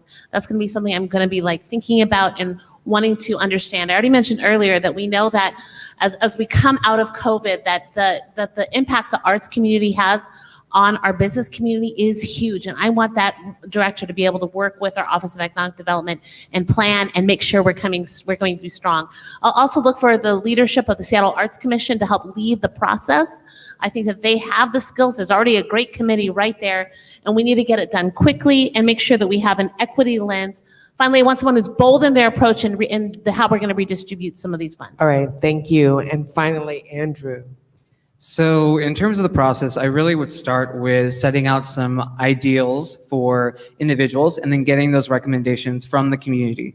Ideally, our next director would be a person of color and a current practitioner or artist. And part of that is because I recognize within my own architecture as being both queer, Black, and Latino, that culture is such an inherent part to our expression and the work that we do. And so from there, what I would be focused on as those recommendations come in is to have a deep conversation with the workers within the Office of Arts and Culture. Because I recognize that under this mayor, there's been a lot of hurt and pain and gatekeeping in many instances. And so we really need to work through that and really understand what are the issues that are going on and what are the most important things that they would want to see in a leader. And from there, having a short finalist list and then putting those and having them present in front of the commission so that we make our final decision. Awesome, thank you. Thank you all. So I know I'm supposed to read these other questions, but I'm just looking at the time and thinking, if we were at a baseball game, it would be time for the 7th inning stretch. So I'm wondering, Vivian, how you feel if we do a few little lightning round questions. I think that's a great Okay, idea. so you all have Get your yes and no paddle. yes and no paddle, and so all you do is hold it up. We'll poll you. So do you want to do lightning? You go, I go, you go, I go? Uh-huh. Okay, let's do it like that. Okay. All right. I'm starting. You start. Okay, Vivian. great. You start. You always start. Do you have a library card? Go. You don't get to I respond. wasn't supposed to respond. I'm You're not sorry. supposed to respond. Okay, library card. Next, do you support diversity, equity, and inclusion in public art projects? Right answer. Oops, I wasn't supposed to respond. I forgot. I'm sorry. Will you commit to open conversations with arts communities and organizations if you are elected? Great. Will you commit to attending arts events if you're elected mayor? If anybody held up a no paddle, you'd probably be stoned out of Right, here. right. Okay. If elected, would you prioritize increasing the arts and culture budget?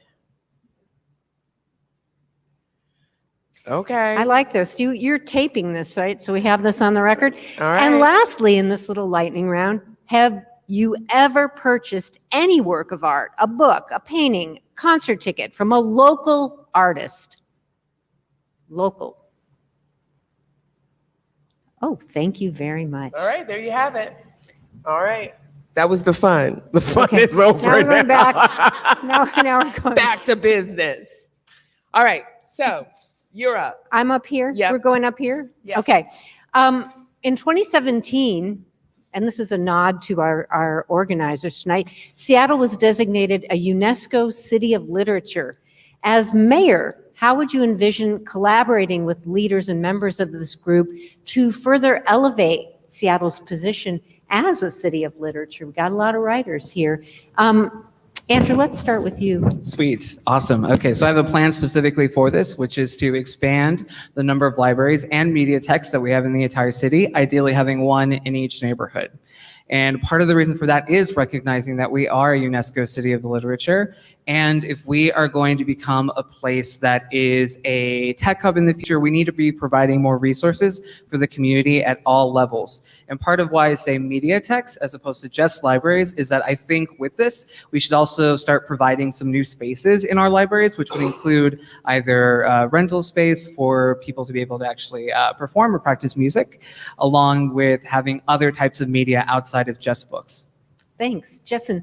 Yes, so this is a great question, and I would support it in a few ways. Number one, by, as I talked about, making sure that in our next Families and Education Levy, we are really promoting access to arts and arts education, including, writing programs that really feature and center youth. A second thing that we need to do is really focus on closing the digital divide. I think that really limits access to even our library resources, and we need free municipal broadband. I think that is part of creating broad accessibility to the really great environment that we have around literature. And then I think, the third part is just being an outspoken reader and participant in our really vibrant literary culture in the city as mayor, and using that position to really promote and center the great things that are already happening. Thank you. Art. So I think we have a great library system in Seattle, and I think that we need to continue to support that. I actually, for fun, worked in a bookstore at night for years because I have voracious reading habit that I could feed that way. And I'm really in favor of making sure that there's accessibility for material to everybody. And we were very supportive of Seattle Arts and Lectures from the bookstore too. But I agree with Jessyn on broadband, and that I think everybody needs to have access, and that's going to be the way of the future, frankly. having books in a library is going to be more difficult as time goes on. But I also think that there's something tactile about libraries, and it's important that we have the ability to go to a place and have the opportunity for children in particular. Because I remember growing up in the Northeast branch, going and reading. I mentioned Blueberries for Sal to her on the way down here, and those are the books that I remember growing up, and those have to be available for everybody too. And so I think that literature in Seattle is critical. Thank you. Colleen? Well, I'm so excited about this idea. I can hardly talk about it because it's such, this is one of the cities where we really have lived out this value of that literature, and supporting our authors is just a priority and important. I think that we could do more at City Hall itself. I like the idea of creating book festivals, having local author readings right there in City Hall, and ensuring that we're saying right at City Hall, this is where this kind of celebration of art and literature can happen. Of course, I believe investing in our libraries. I also think we should be continuing to invest in educational arts. I actually call for that in my education plan. That art education is so important for our kids, especially right now as we come out of COVID and are in a mental health crisis for our young people. So something super exciting that I cannot wait to champion right at City Hall. Lance? Yes, here's an opportunity to make sure that everyone has access. Number one, I want to work with our affordable housing developments to help create libraries on site for the students, where they can have access to books without having to check them out with a library card, but they can just go downstairs and the books stay on site, that they can have access to them as much as possible. The second is we want to recruit more writing studios. There is a writing studio down in Columbia City, and we want to have more of those around the cities where people can go and write and share their writings with one another. And then the third thing we want to do is make sure that we have access to the digital books through devices, make those more available for people, and also make more investments with the library to make sure we get more books on digital platforms, because that's where we're going to. But there's an opportunity to make sure everyone has access to the literature, especially those younger ones. We need to get them involved as quick as possible into the literary field so that they can begin to cultivate their reading and writing skills. Don? I'm thinking of WSU, I'm thinking of the UW, I'm thinking of Seattle U and other colleges that are in Washington State here, and all the writers that are in school and that are learning and that have creative ideas. I also can tell you that Dr. Maxine Mim was one first ones that called me to save Vicky's bookstore on Rainier Avenue when she was losing it. She's passed away, rest her soul. And I was able to save that bookstore through my negotiations. I'm a peace negotiator worldwide, so one of the things that I thrive in is the 3 L's, and that's that listening, that learning, and then leading. And these people that write books and their literature, they're awesome people because they're always using their mind. Their mind are not asleep when their eyes are. So I'll be looking forward to work with them and just sit down and be taught. Thank you. Bruce? So my mother worked for the library for almost 30 years, I think about 25, 28 years. And so I grew up reading a lot. And my wife and I mentor young folks, and we always say, you will be where in 5 years as a result of what you read and who you know. My mother would bring home books for me to read, and while she washed the dishes, I would read to her. I had to read to her. I'd rather her have brought home some tennis shoes or something, but that's what she chose to bring home to me. And I realized the importance of literacy. I was responsible for making sure 20,000 kids in the Seattle Public School got high-speed internet access and computers because of the power of learning how to read. Audible books that Lance talked about is a game changer. And so under my leadership, because a lot of kids just don't like to read anymore, under my leadership, you're going to see us finding new ways to communicate because there's a richness of material out there they need to know. Thank you. James? Yes, knowledge is power, and in our literacy is the ability to read and to write, and especially for young people, which I would be a big advocate for. I myself am a published author of 2 books now and working on 3rd and 4th books as we go. So I love this whole field that we're talking about. I would make sure that each citizen in Seattle receives a Seattle Library card. We shouldn't have to go through the effort of filling out applications and all that. Just send us a card and let us be able to have that and walk into our public libraries. Our libraries are wonderful, wonderful system, great place to be, great place to learn, conducive environment, especially for our young people. This is the most critical aspect of all the things we're talking about, is our younger generation as they grow up and inherit this great city from us. Thank you. Thank you. Are we done? Oh, sorry. She's reading ahead. She's just moving. I was reading Do you want to ahead. skip ahead to some other segment? No. No? I got the question right here in my head. So we know that there are a lot of other pressing issues that we are all faced with, right? That are not specific to just the arts community. Climate change, growing economic inequities, those kinds of things. So the question is, how would you invest city resources to help solve some of those other pressing issues? Let's start with you, James. It's a matter of prioritizing. We have to look at all the issues that are pressing, and we have so many of them right now.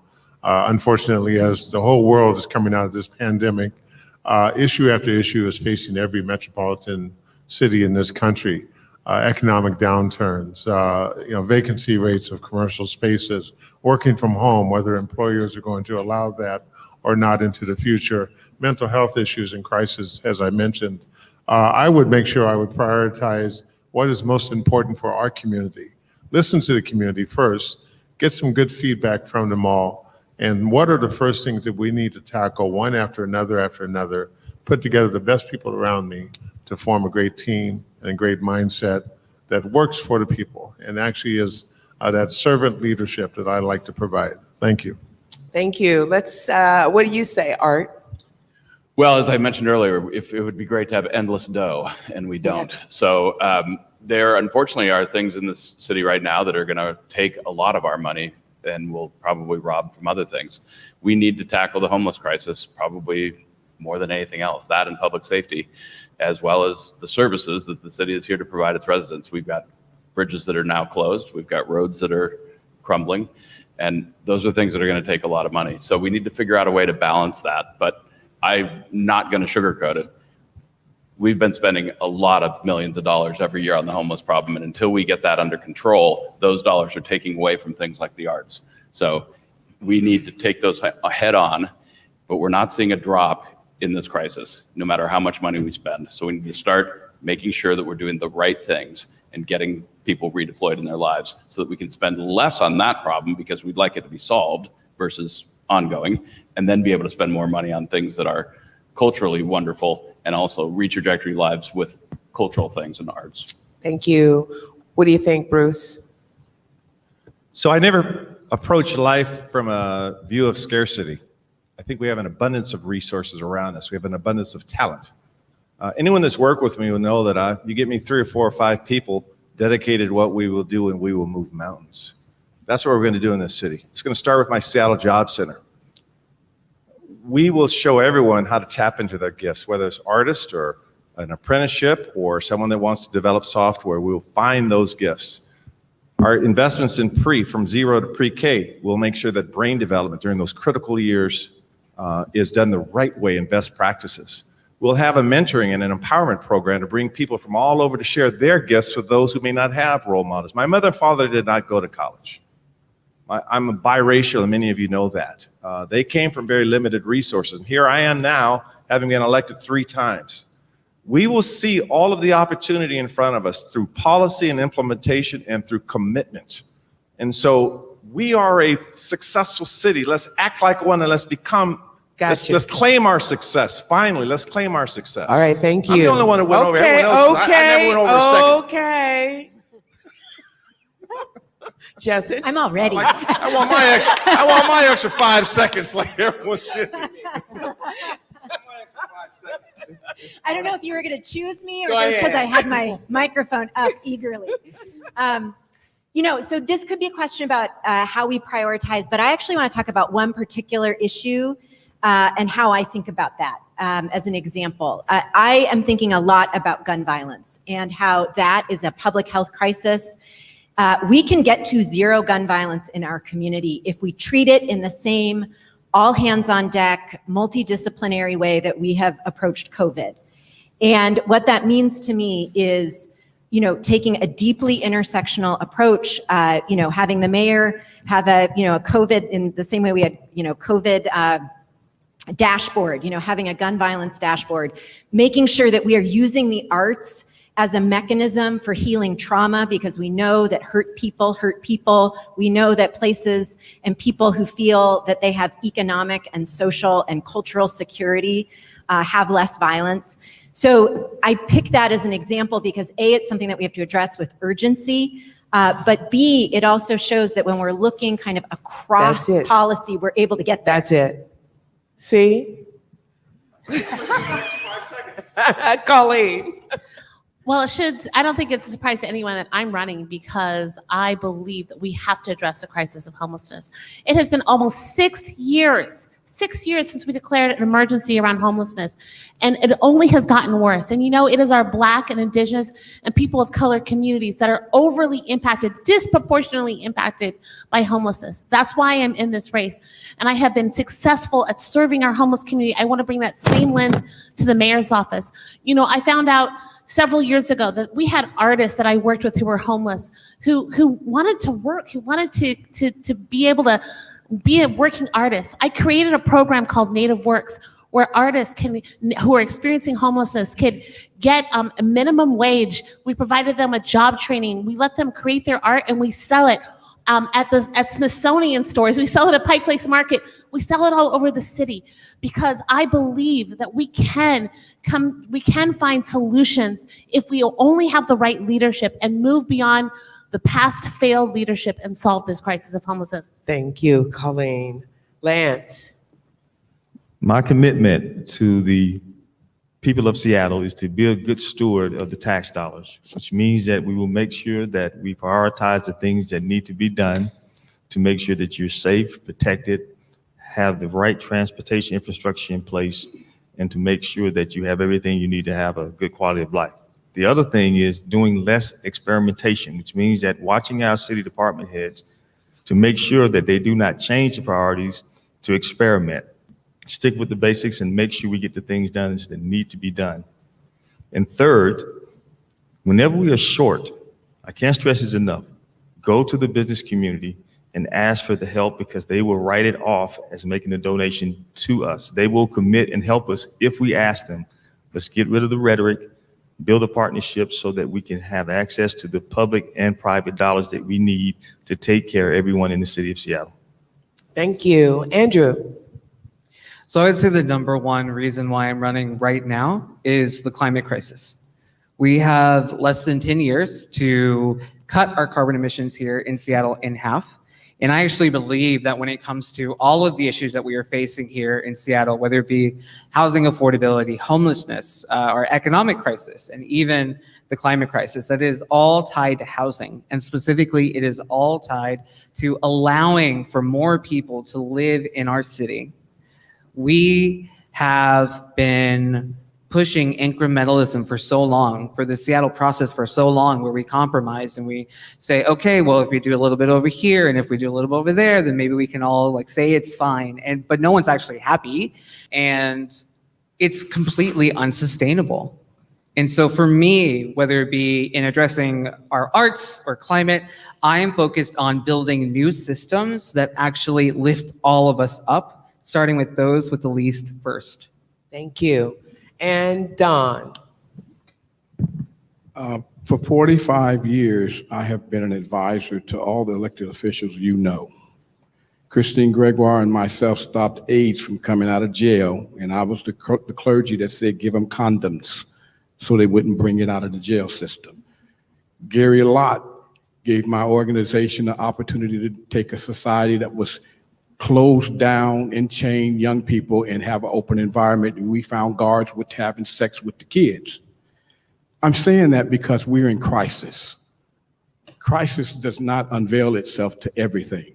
I did the first markup program for the earthquake preparedness thing ever done. It was not for people of color until I walked in and had it redone.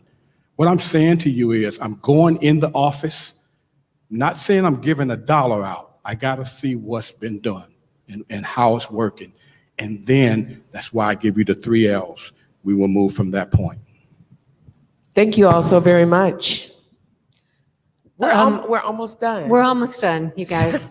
So we're skipping ahead to make well, sure that you all. Now, this is a question. We're now in the last, 13 minutes that we have, moving on to pandemic recovery and future support.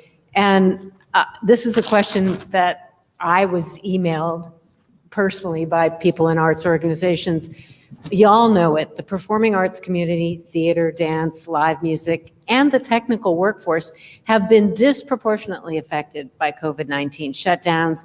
First to shut, last to reopen. Also, they have had less access to recovery money, both local and federal. What is your plan to ensure that we revitalize our live performance community and that we continue to have a robust live performance economy in the city?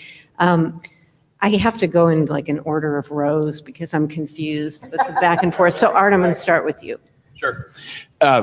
Well, as I mentioned, I have children that are involved in the arts community, and they suffered through exactly what you're talking about as far as seeing lack of ability to be out there and lack of ability to make money. Thankfully, there was assistance there, but there's clearly areas in the city where that has not happened. And my suggestion that we do arts bucks, where we get the city involved in supporting people getting out and going to these venues and supporting them with more activity is what we need. We need the people to go back to work in order to make that money, and we need to have the money available so that we can all get out there. It's healthy for us as well as healthy for those that are in the community doing those jobs.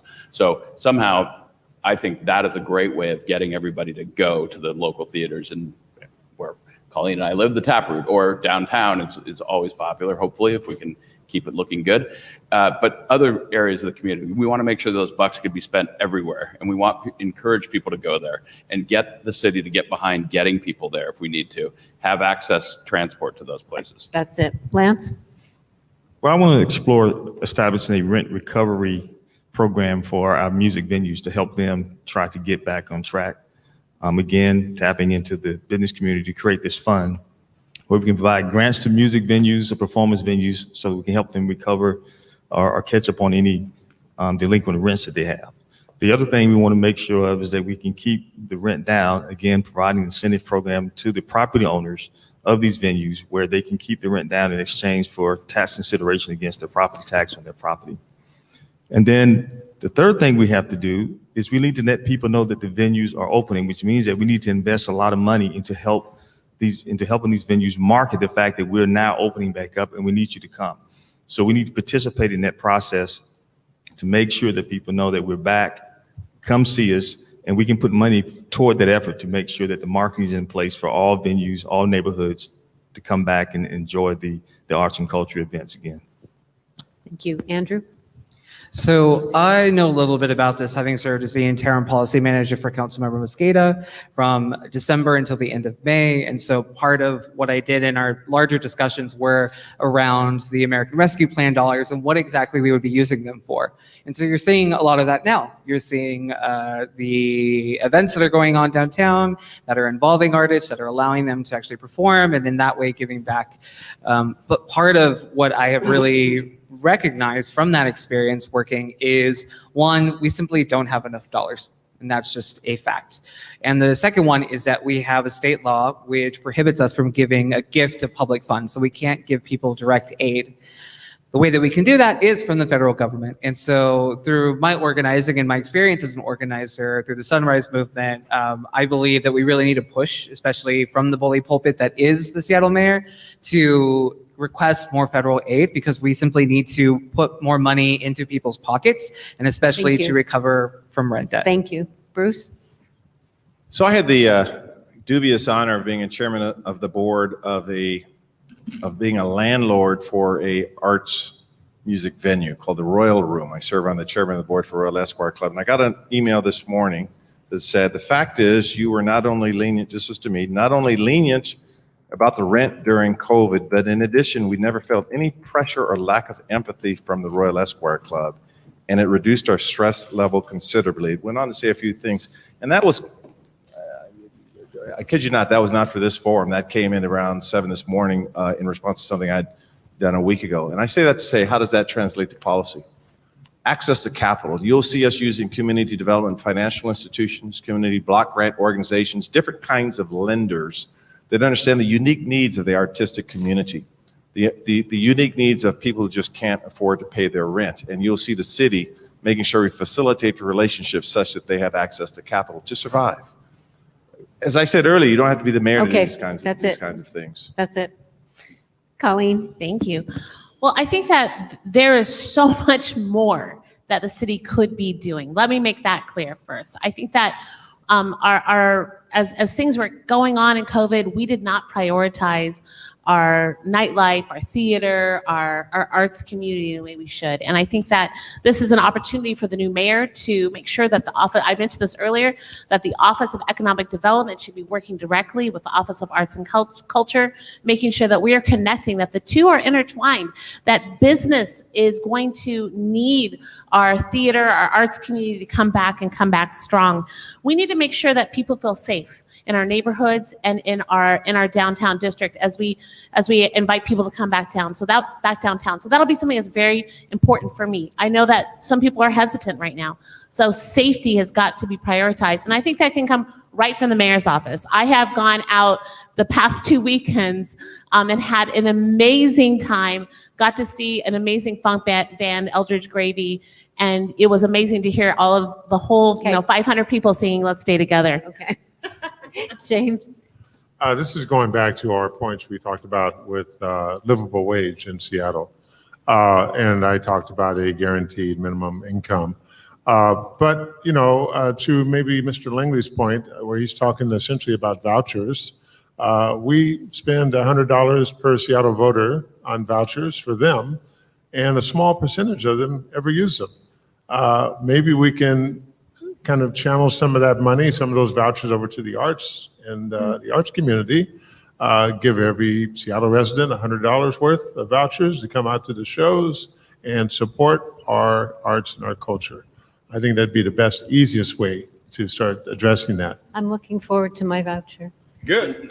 Jessyn? Okay, I think there are 3 things that we should do and that I really wish our leaders at the state and city level had done, because artists and technical crews and venue owners have really suffered and are still suffering. So number 1, we need to make people whole. There are people who are carrying rent debt in our community, artists in particular.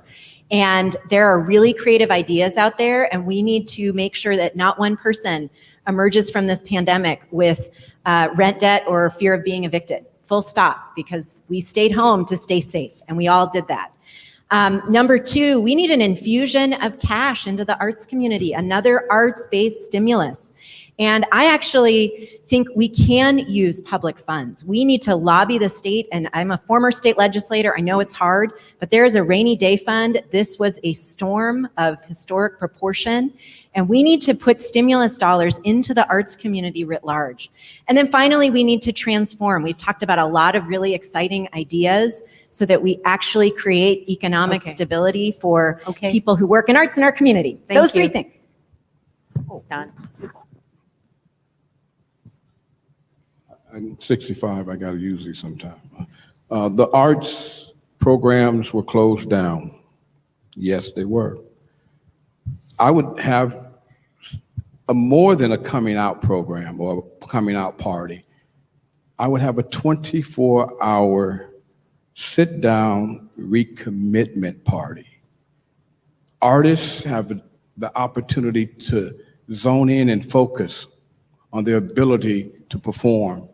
And so what needs to happen is an opportunity for them to be able to sit with the mayor.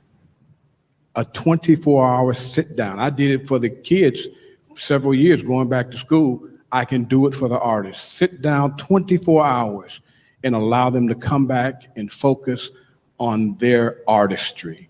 And I think that's very important to make sure it's done. We are a wealthy city, state, and county. The money's there. It's just doing Thank it you. the right way. Thank you. Okay, we're going to run just a couple of minutes over time. Is that okay? Yeah, okay. I didn't see any head nods, so I just take that as an okay.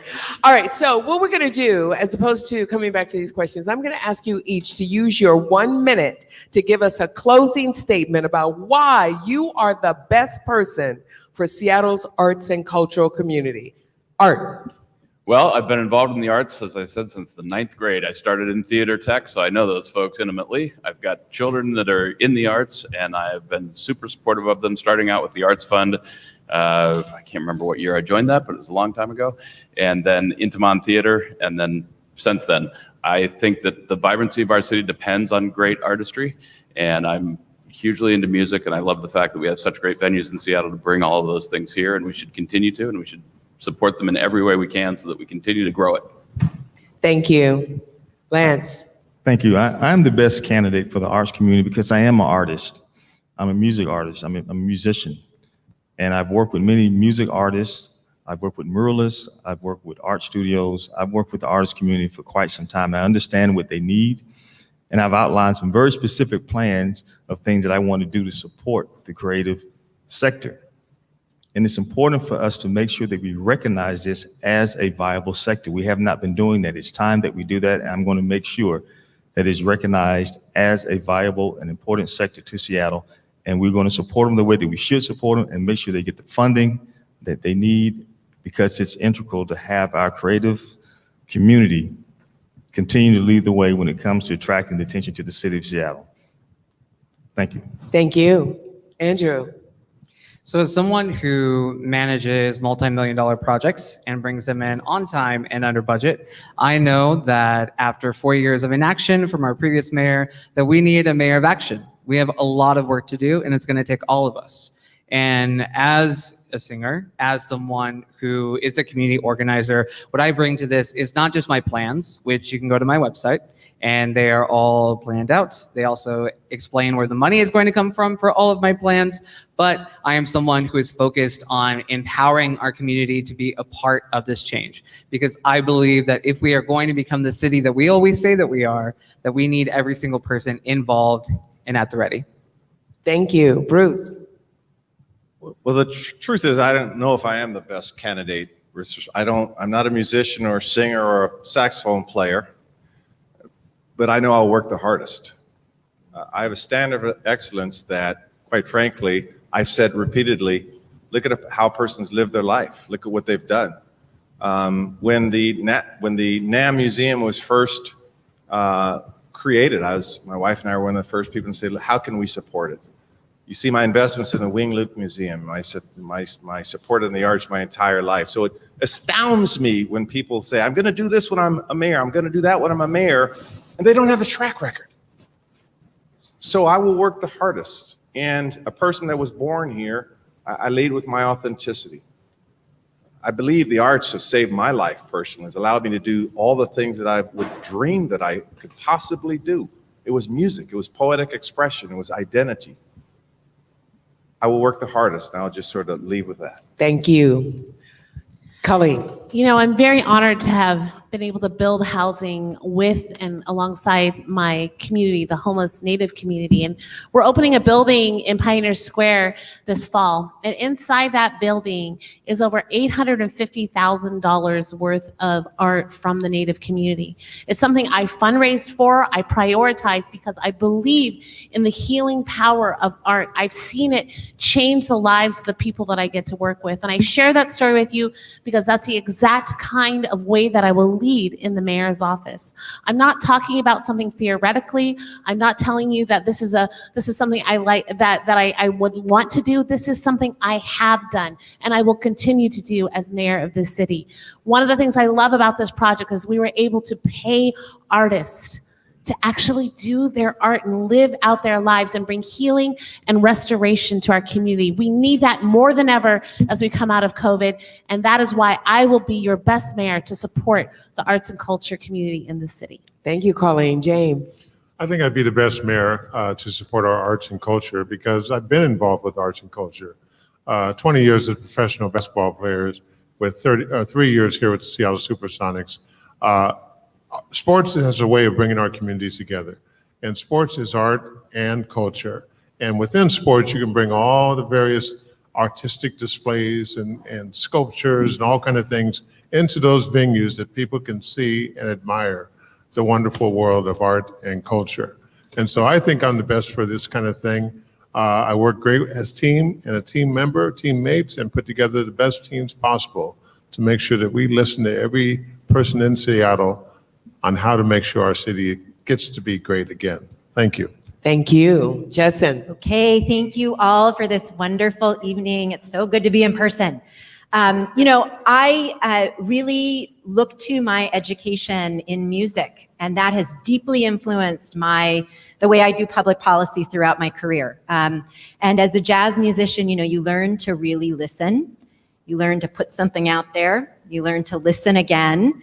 And sometimes you create something brand new. And in deeply polarized times, like the one we're in this city, I think that those skills of really deep listening, responding, listening again, and then being willing to take that risk of trying something new together is really important. And I think that's how I was able to negotiate tough legislation with Republicans, whether it was paid family leave or making it illegal to fire you if you were pregnant, or unleashing $80 billion of transportation funding. And so, I think that artists are fundamental to policymaking and really helping us get through this. Thank you. Don. A little bit of me feels like E.F. Hutton, because the 45 years I've worked with elected officials in government, this group here has changed a lot of what they said they started to do because they listen well and they're learning, and they'll all become good leaders. I will bring to you the fact that I'm the first Black man that landed second for governor in the state of Washington last year. So I know what I'm doing. I'm a planner. I care. I listen. We will learn together. All are included, no one's excluded. For 4+ decades, I haven't asked for a dime. I've run 11 times on my own pocket. I don't owe anybody, no kind of groups giving me money, because I'm real. I'm about what you marched on. It's here, the change is here. I'm Donnell Rivers. Thank you for the time. Thank you so much. Now, I know this was not open to the public, but there's some people out here. What do y'all think? Yeah? Yeah. Just a little bit of live appreciation for each one of you coming and spending your time this evening now. It might be midnight, who knows? Who knows? And we want to say thank you to our sponsors. I don't have that list of But I think sponsors, Sharon but does. Sharon's got that list. We just really thank you so much We do. for inviting us, and thank you for participating, giving of your time, and allowing us to be a part of this. Thank you, Ms. Sharon. Thank you. Thank you, Marcie, as well. Thank you, everyone, for joining us tonight.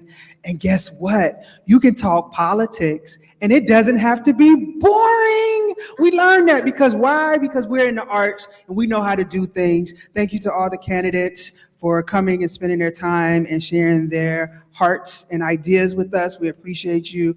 Thank you for everyone in the audience. Thank you to everyone watching. And now your job is that you watched, you listened.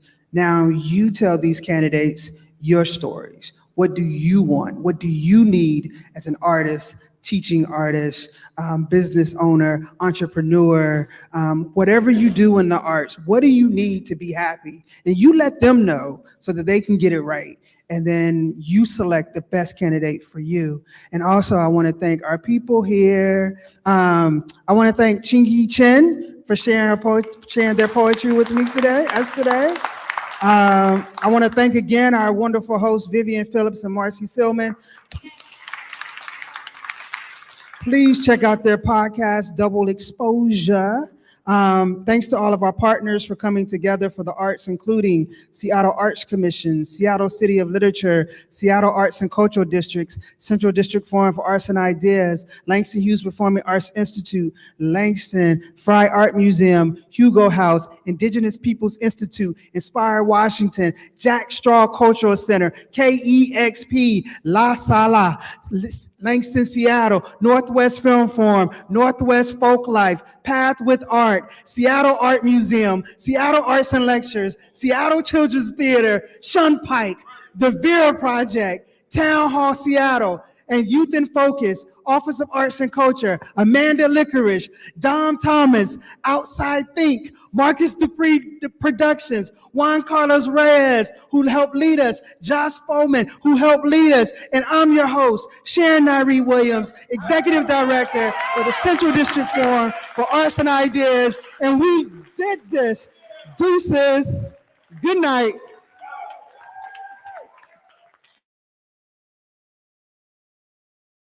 Y'all ain't got to go home.